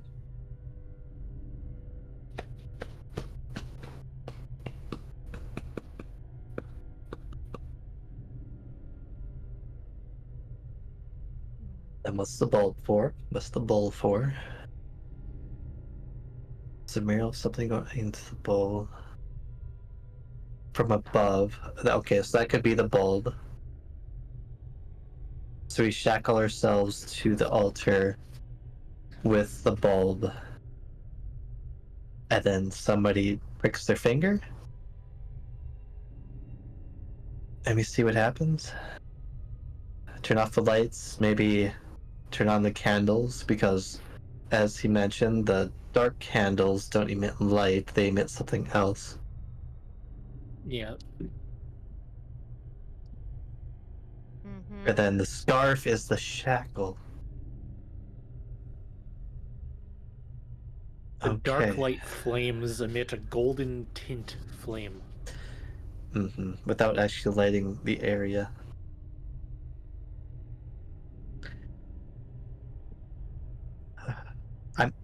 I can go first. I think it would be easier for me to pass, or maybe I should be here to make sure you all do it right. Yeah, I was gonna say. Yeah. The other thing is, I am beat to heck after those plants. We're more poisoned. Don't feel great.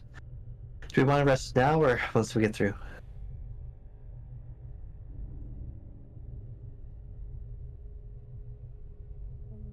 Once we get through. I just think there's a high chance that it's probably safe on the other side. Yeah.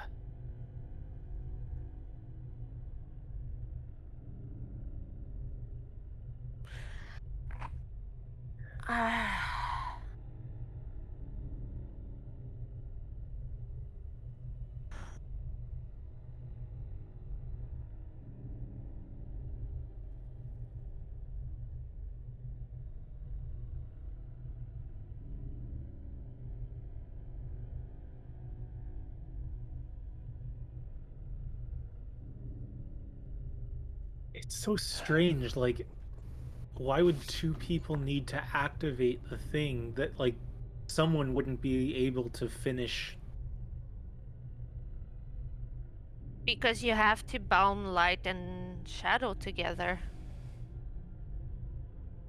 When there's light, there's shadow. Where there's shadow, there's light. Always.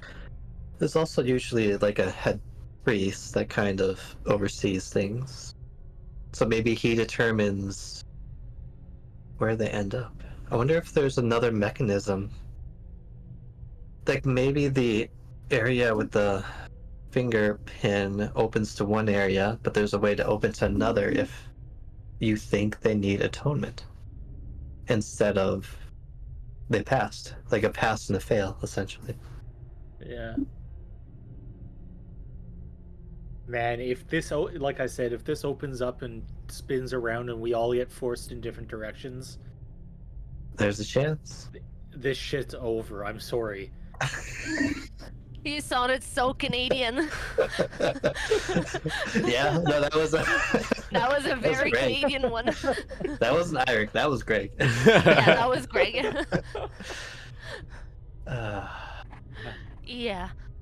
Yeah, that is also my fear. Because we're all at different levels of our faith. We're all at different points of, like, where we're at.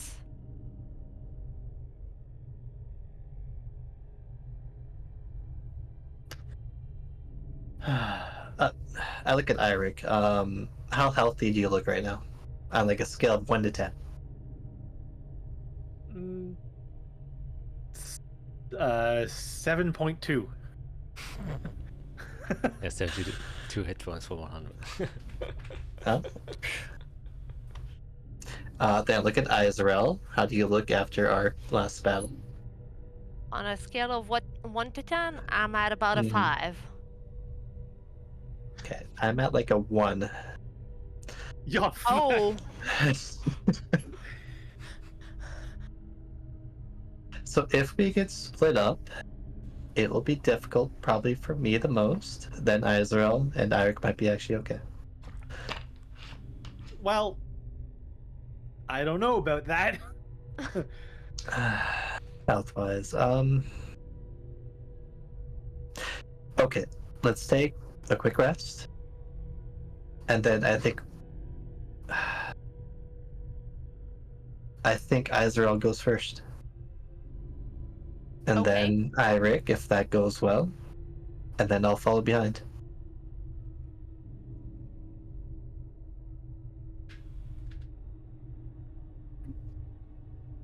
Yep.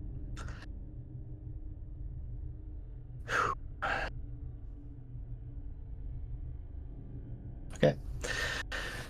Put down my stuff and lay down and try to stay awake as I rest. Okay.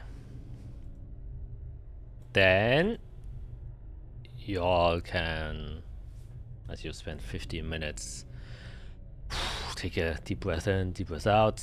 Can use as many hit dice as you wish. Slowly but surely decreasing how many you have. Oh, yep. Don't forget your special thing, Israel. Mm-hmm. Right. Your periapt. My Just- periapt. Oh. Thank you. My periapt. This thing gives you max Yep. healing for hit dice, if I remember correctly.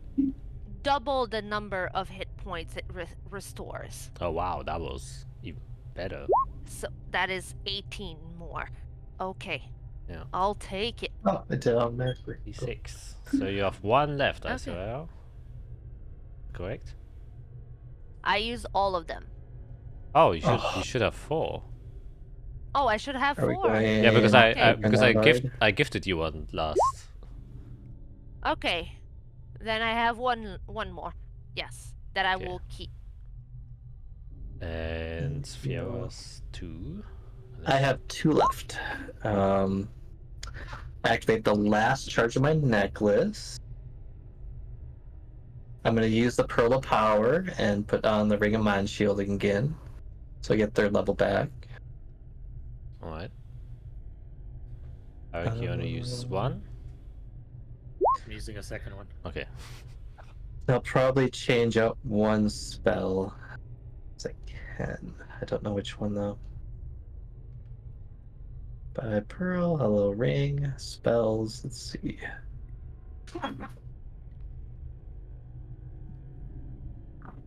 Um,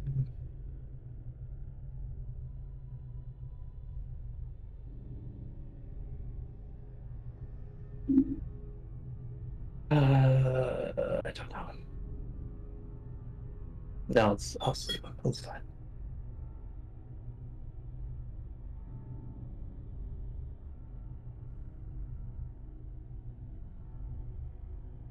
Ooh, I could have tuned to the sword instead of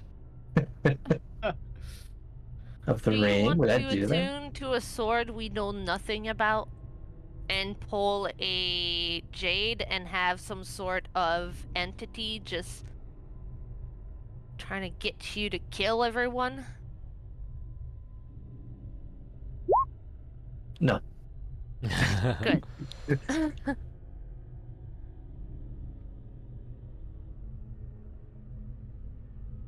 Hmm.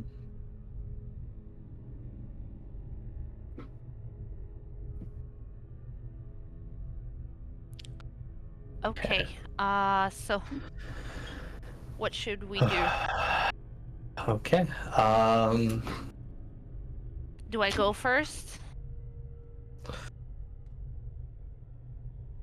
I think so. Because I feel like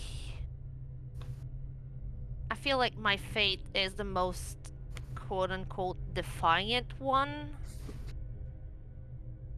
So if something was to go bad, I feel like it would be because of me.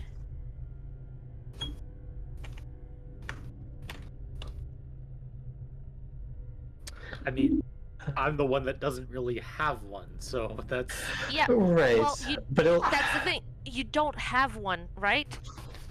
You don't have. They don't have to convince you to unlearn what you know to learn a new faith, right? Yeah. Whereas with me, I have my own faith there. We mostly just don't know if this is like the lake, where there was definitely a religious connection, or if this is more magical tied and we don't really connect with someone. This might just be mechanical. But I think Izerl has the best chance of getting through, and I'd like to stay here to help you through. I need some kind of guidance. I want to see at least what she does. We can learn something. I'm getting kisses.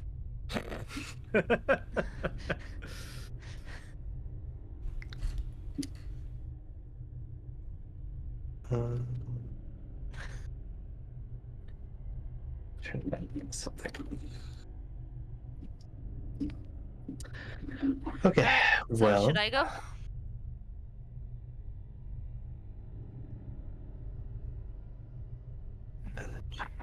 shackle my soul. Okay, I can't see in the dark, so let's start with setting you up. How we think it's gonna go, and then I'll shut off the lights, turn on the candles, and see what happens. You're probably gonna have to say the prayer. All right.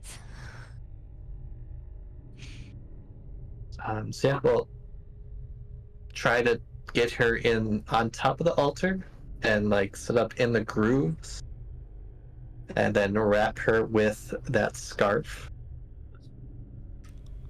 All right. And then where she like holds the like a Christmas present, and then she's like holding the bowl with the bulb in it. Oh my god. Interesting. Am I? Should I just like do whatever is like pictured on the wall?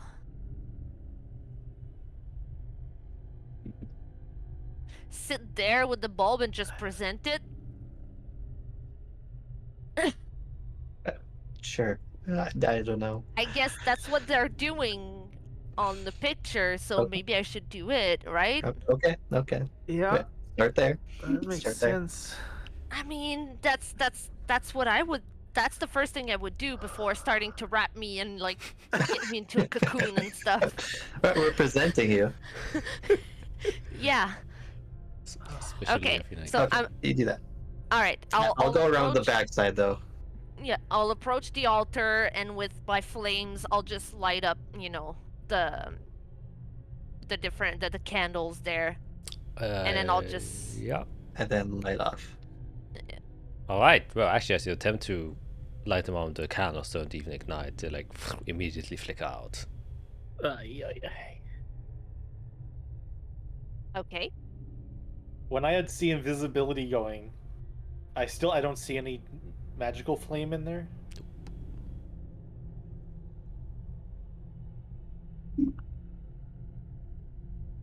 Alright, Okay. Okay. All right. I'll kneel down and present the bulb towards the altar and see if anything happens. Okay.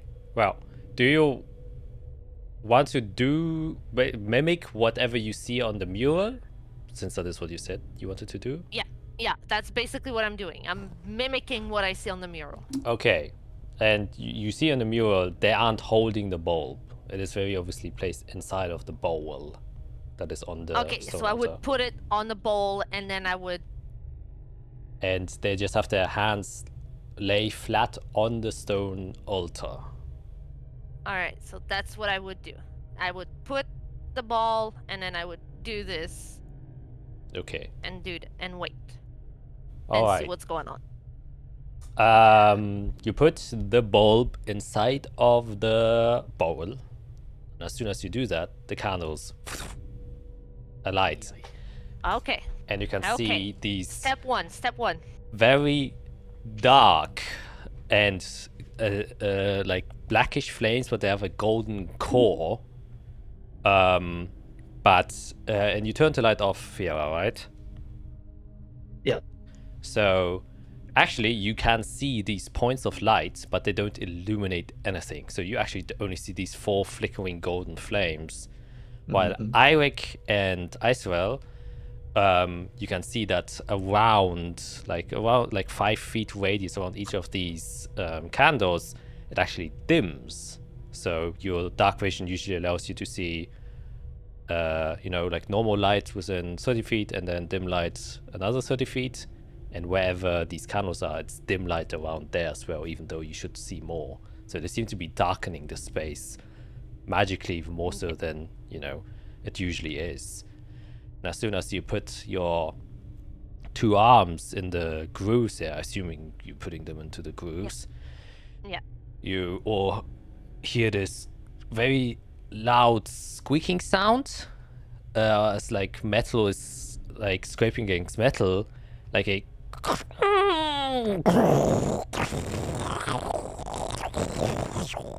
as you see this large holy symbol starts to move and swing.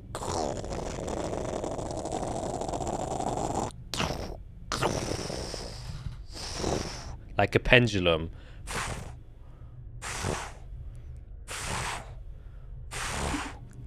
And as it does so, Judging me. as it does so, you can see the archway start to lower, and this pendulum is coming down. I said prayer. Say the prayer. I'll start saying the prayer. I'll have the paper. I'll start saying the prayer as it comes down. All right. So as you're saying it, you're reading out the words aloud, I presume. Yes. And as you do so, which with each sentence you're saying, this swinging pendulum goes lower and lower to the point where, as you reach the kind of second passage, if my oath should be challenged, you can see it has gotten so deep now that it's getting towards where your wrists are that are lying exposed out, and it's cutting through. And as it gets like always closer and closer, at some point you can feel the swing close edging by your skin, almost cutting through your arm. And with the next passage you go low, it slits open both of your wrists, and you can see the blood arcing away. However, it doesn't splatter. Instead, it creates this arc, and the blood starts to flow above the altar and start to kind of draw a triangle up in the air. And as it does so, you can see, as you continue to read this oath, the bulb starts to... You see white cracks open in, and it starts to emit some light, and then it unfurls itself. And then almost like it's blooming a completely white, glowing flower, this white essence starts to also sprinkle up into the sky. And you can see like this somewhat whitish flame emanate from this bulb, starts to float up. And that's when you realize, oh, the mural, the triangle wasn't feeding the flame downwards, it was feeding the flame upwards, giving into the triangle. And with each cut, it goes deeper inside of your hands, I swear, and you have to hold yourself back from not screaming, as your hands are literally being cut off at this moment. They're half through, you can feel it just cleave through both of your bones as more blood is dripping through, and you can see the triangle being completed, and this white essence and flame starts feeding into the blood triangle, and then it ignites the blood that formed the triangle, and then it illuminates the entire triangle that glows with this white color. And this does illuminate the room quite brightly. As it does so, you can see that the 2 pillars on top of them, these dark flames, these dark light flames start to appear as well, dimming the light simultaneously as the white flamed blood starts to glow. And as you complete your prayer and say Amen, you can see now that this triangle starts to feed down and drip all the way from the top down back into the bowl filling it up, almost creating this white liquidy fluid, almost like a soup that still has this somewhat afterglow, and the pendulum starts to slowly go back up again. And Isobel, your fingers, your hands are like half cut off.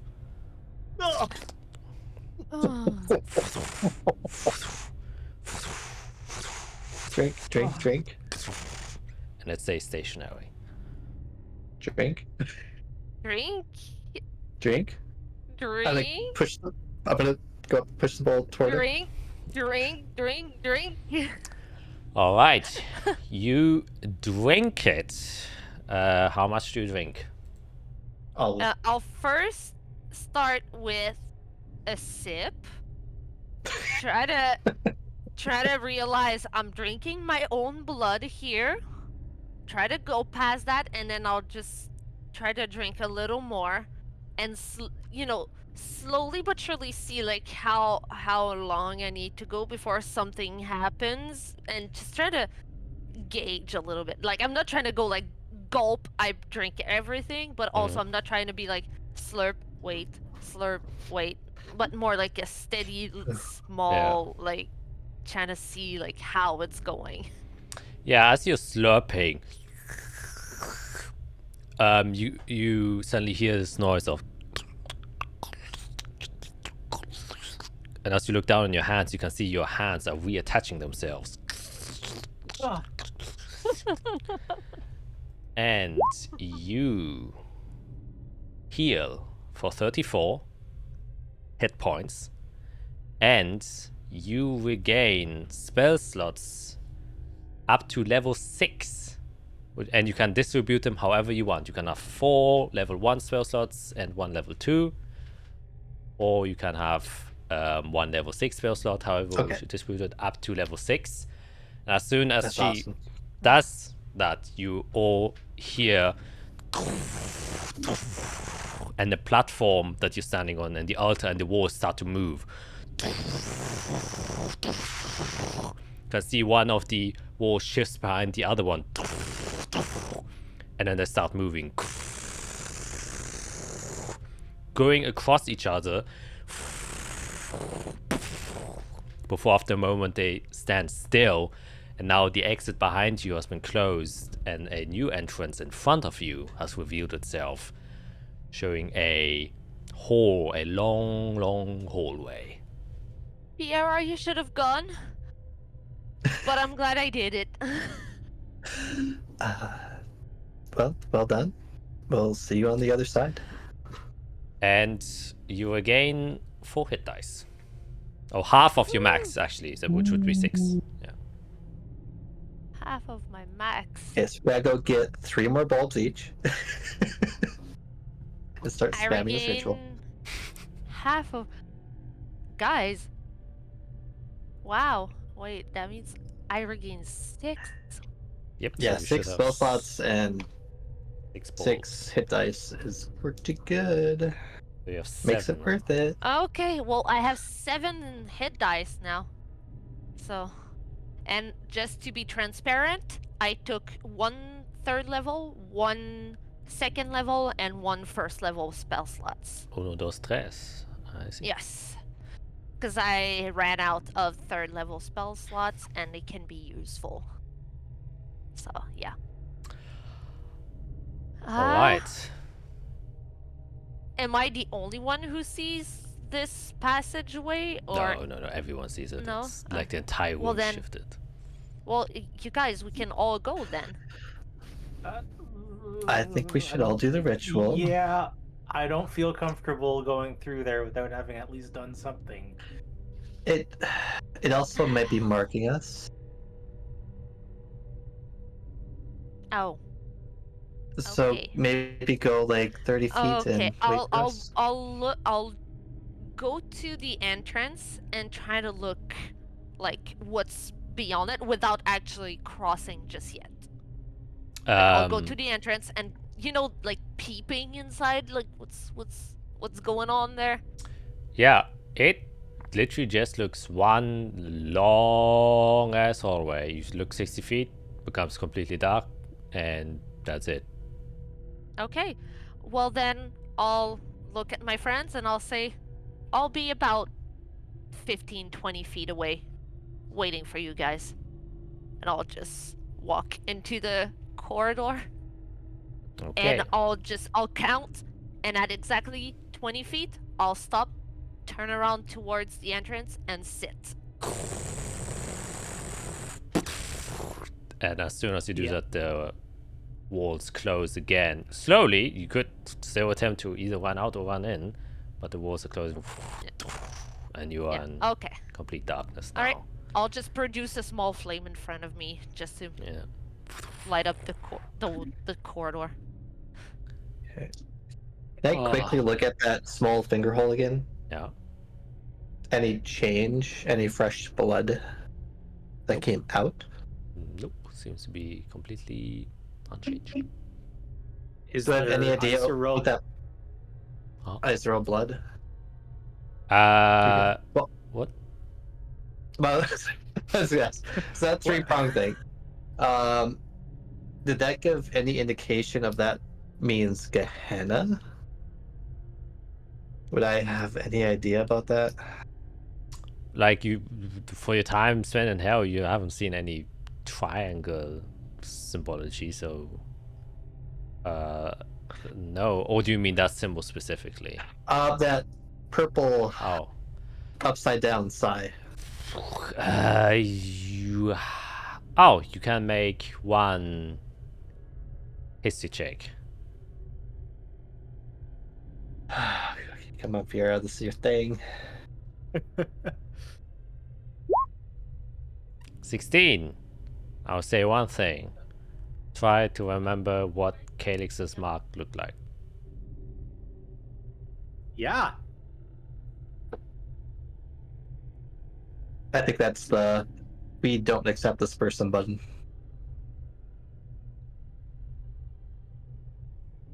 All right, Eirik, how are you feeling? Not great. I didn't think it would be so gruesome, to be honest. Guys, Is there still what are you Isorel blood talking left about? on the altar? Nope, it's What are you talking about? All clean. Tis Yeah. but the scratch. none of her blood actually like was left behind. It was kind of know, It was all used, cycled. brought up, and Ah. which is why the entire altar is like clear of blood, except for how Yeah, yeah. the grooves and the symbol on the back. Oh, jeez. Yeah. Oh god.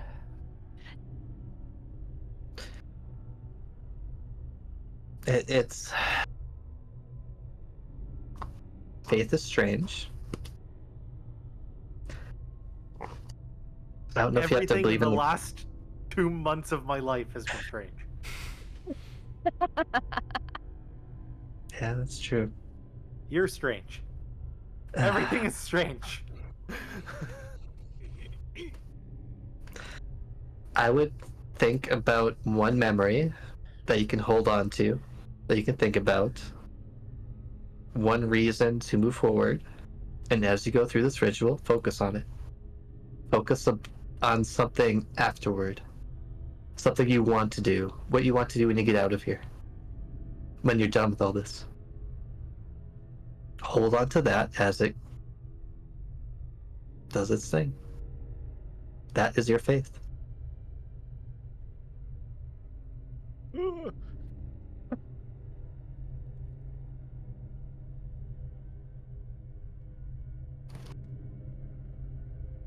Okay, I'm gonna take my bulb out, go and put it in the thing, and drop my arms in like really quickly. I just want it like all super quick.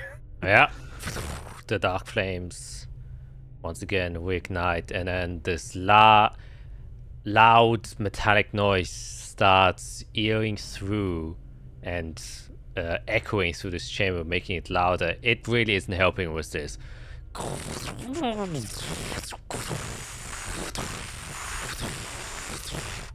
As it then starts to lower. Rating.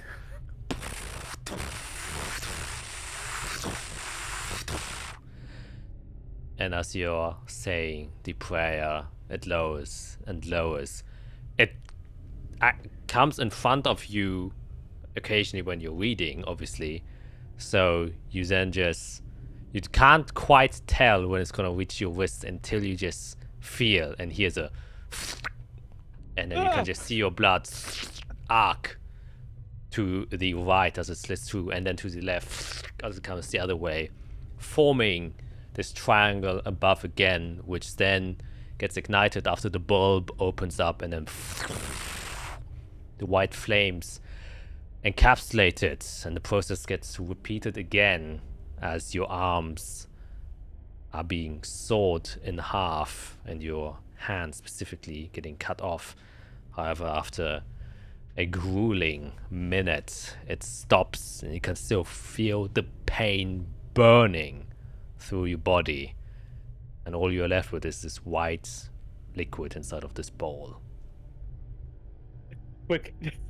Everything I do is just like, do it. Yep. Drink it. You get 39 hit points back, and all the same effects. Level spells up to 6, which is very good for an artificer, I just realized. Yeah, so that's 2 fireballs. That's exactly it. And you get half your hit dice back, which puts you at max again. Wow. And once again, the doors open up, and you can see still Isorel 20 feet away. Run and hug. Run and hug. You run, and then it closes again after you pass through it.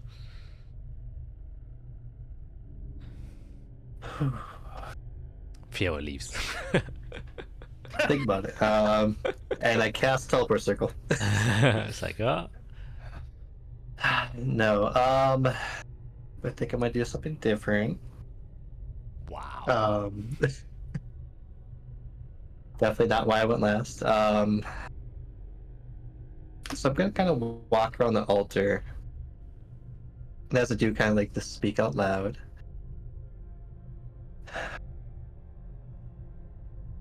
I'm not sure how this room works, but I have a feeling you're listening.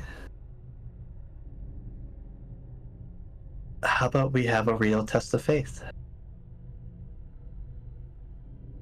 The more I learn about you, the more I feel like I'm on the right path.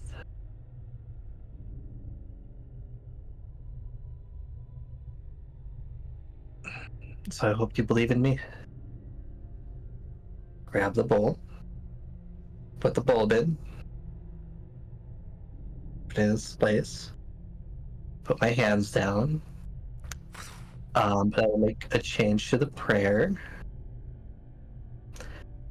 Instead of being the wings and eyes of Arsasin, I will be the wings and eyes of Shivaroth.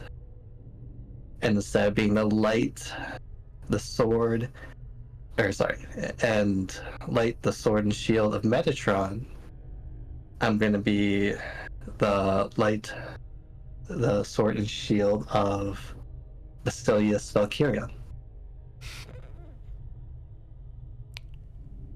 Everything else, I'll say the same. Bye, Fiera. Don't do that. The process of the witch's still continues as normal.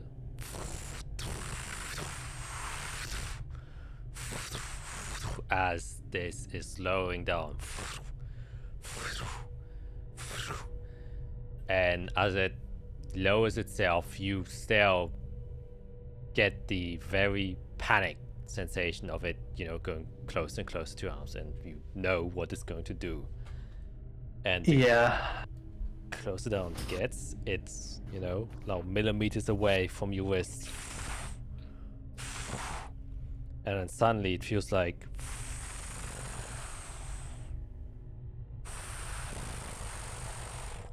it goes slower and slower in slow motion, and that's where a thought of dread pierces your mind as it comes by super slow, and you feel it every moment of it as it slits through your wrist. Yep. And it takes 10 minutes for it to pass your first wrist. And you can't move because the time has been slowed to a degree. Mm-hmm. But you can feel as you're in this very luminous and odd space that there are 8 eyes watching you right now.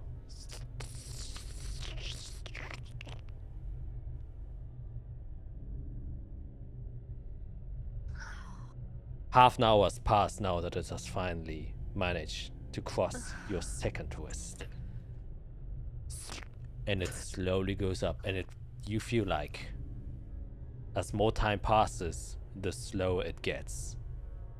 Mm-hmm. Yeah, that's... As someone who deals with time magic, she is very aware of how terrible things can go. Of how she has to grow into a being that can, comprehend time, that's extended, that shrinks, that connects everything. So while she's in fear, she's also just in that work mode of understanding everything that's happening. If she's given this time, then she's going to use it. She's going to understand the pain. She's going to understand the surroundings. She's going to try to comprehend these eyes. Try to comprehend what's happening. All right. Yep. Roll a straight intelligence check. And that will determine whether you roll a d4, a d6, a d8, or a d12. Oh. Now, Oh, can boy. I just get in quick from the outside in the tunnel with me and Isorel? No change. Is time running the same? Like, are we waiting half an hour for this? You'll find out in a minute. Oh my god. There we go. I do have a chronal shift. That might work. I must tell you right now, it won't. All right, that's a 7. So you can roll a d10. D10. Oh boy. Okay. There it is. D10. Let's roll it. 8. Now, a total of 1 minute passes, or I would say 2 minutes passes for you, Eirik and Iso, before the door opens again. And a total of 8 years pass for you, Fiera, before you can see your friends again. And that's where you're going to end today's session. What? What did you just say? What did you just say? What?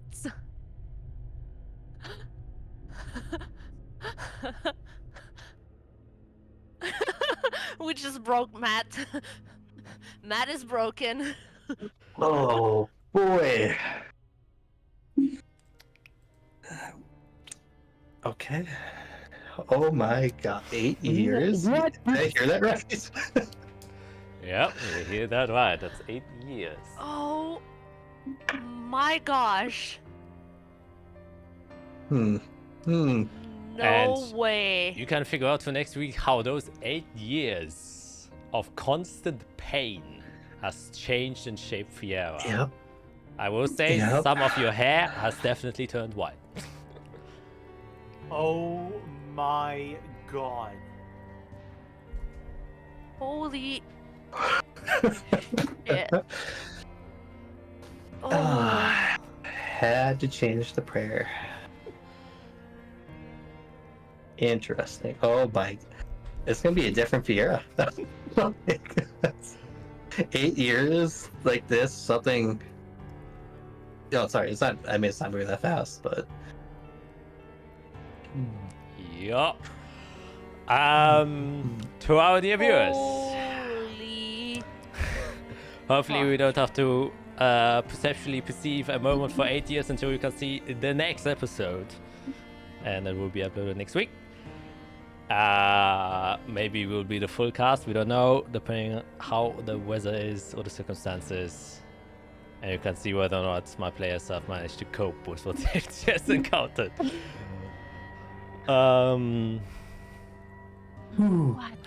the I mean, my first thought. I mean, I don't know if you guys watch Naruto, but Itachi had a very similar thing Yep. where he would torture people for a lifetime. Uh-huh. Yeah. Itachi was my favorite up until that point. Wow. In Bleach, there's also one. There's a doctor who has a poison that makes your perception Oh, so that's good. right. He's Yes. Yep. when he went to hell. Yeah. Yep. Well, not Yeah. hell, but Yeah. And if you. Oh my god. And then he slowly stabbed his enemy till they died in 1,000 Yeah. years. Yeah. Mm. So it's Jesus, Martha. more like That's great, that. yeah, it's- Yeah. Because you physically Great. can't do anything, but physically you feel every single bit of it, and that's absolute torture. Oh my gosh. 8 years, boy. 1 or 2 minute pass for Eirik and Isorel, and all of a sudden we have partly white-haired Fiera coming at us. But she hasn't If she's still physically. here. Yeah, she hasn't physically come out, but But Yeah. Like, the mental the door stress opened, will have made her. and I'm loosen. just sitting there with my little fire and Eirik hugging me, and we have Yeah. no idea what's going on. Hey guys, I know we have an important mission, but 8 years just passed for me. What were we doing again? Oh yeah. Oh my god, I'm gonna have to think about that for a while. Jesus, what did I do? Maybe 8 years. You can think 8 years about that. I love how Oh, Greg boy. has now evolved into hugging a stress fellow. Yeah. Because it's too much. Yeah, you think you have problems with Eirik and the dragon? Look what I just did. Man, Eirik would have, if that happened to Eirik, man, he'd be Oh, he'd be gone, gone. right? Like, Yeah. He'd be mentally disabled, literally. yeah. Yep. Yep. And with that, Ooh, boy. I say it's a good time. How old is Fiera? I gotta look that up. Hang on. Oh, Fiera yeah. age. She's 33, so mentally she's gonna be 41. Wow. Well, those 33 plus 8 tortured years. Yeah. Yeah. That's Okay. gonna be a bit different. Yeah, so it's fun, right? This fun thing. Yay! Yeah. And the last thing, as a DM, I will now notify you. You have all, including you, Fiera, even you 8 years, have oath bound yourself. Which means if you do something, there are even higher consequences now to actions you make. With Of the course. we go to hell. Yeah. Yeah. Well, that might be the. There will be consequences. There will be Well- consequences if we do something. And if my consequences different? Maybe next time it's gonna be 100 years. Who knows? Oh Jesus, God. Yep. And now, as officially, with that dreaded warning, we're gonna say goodbye. So, catch you guys next time. Please like and subscribe if you love me torturing players with them in the most gruesome way, and we'll see you guys next week. So, bye.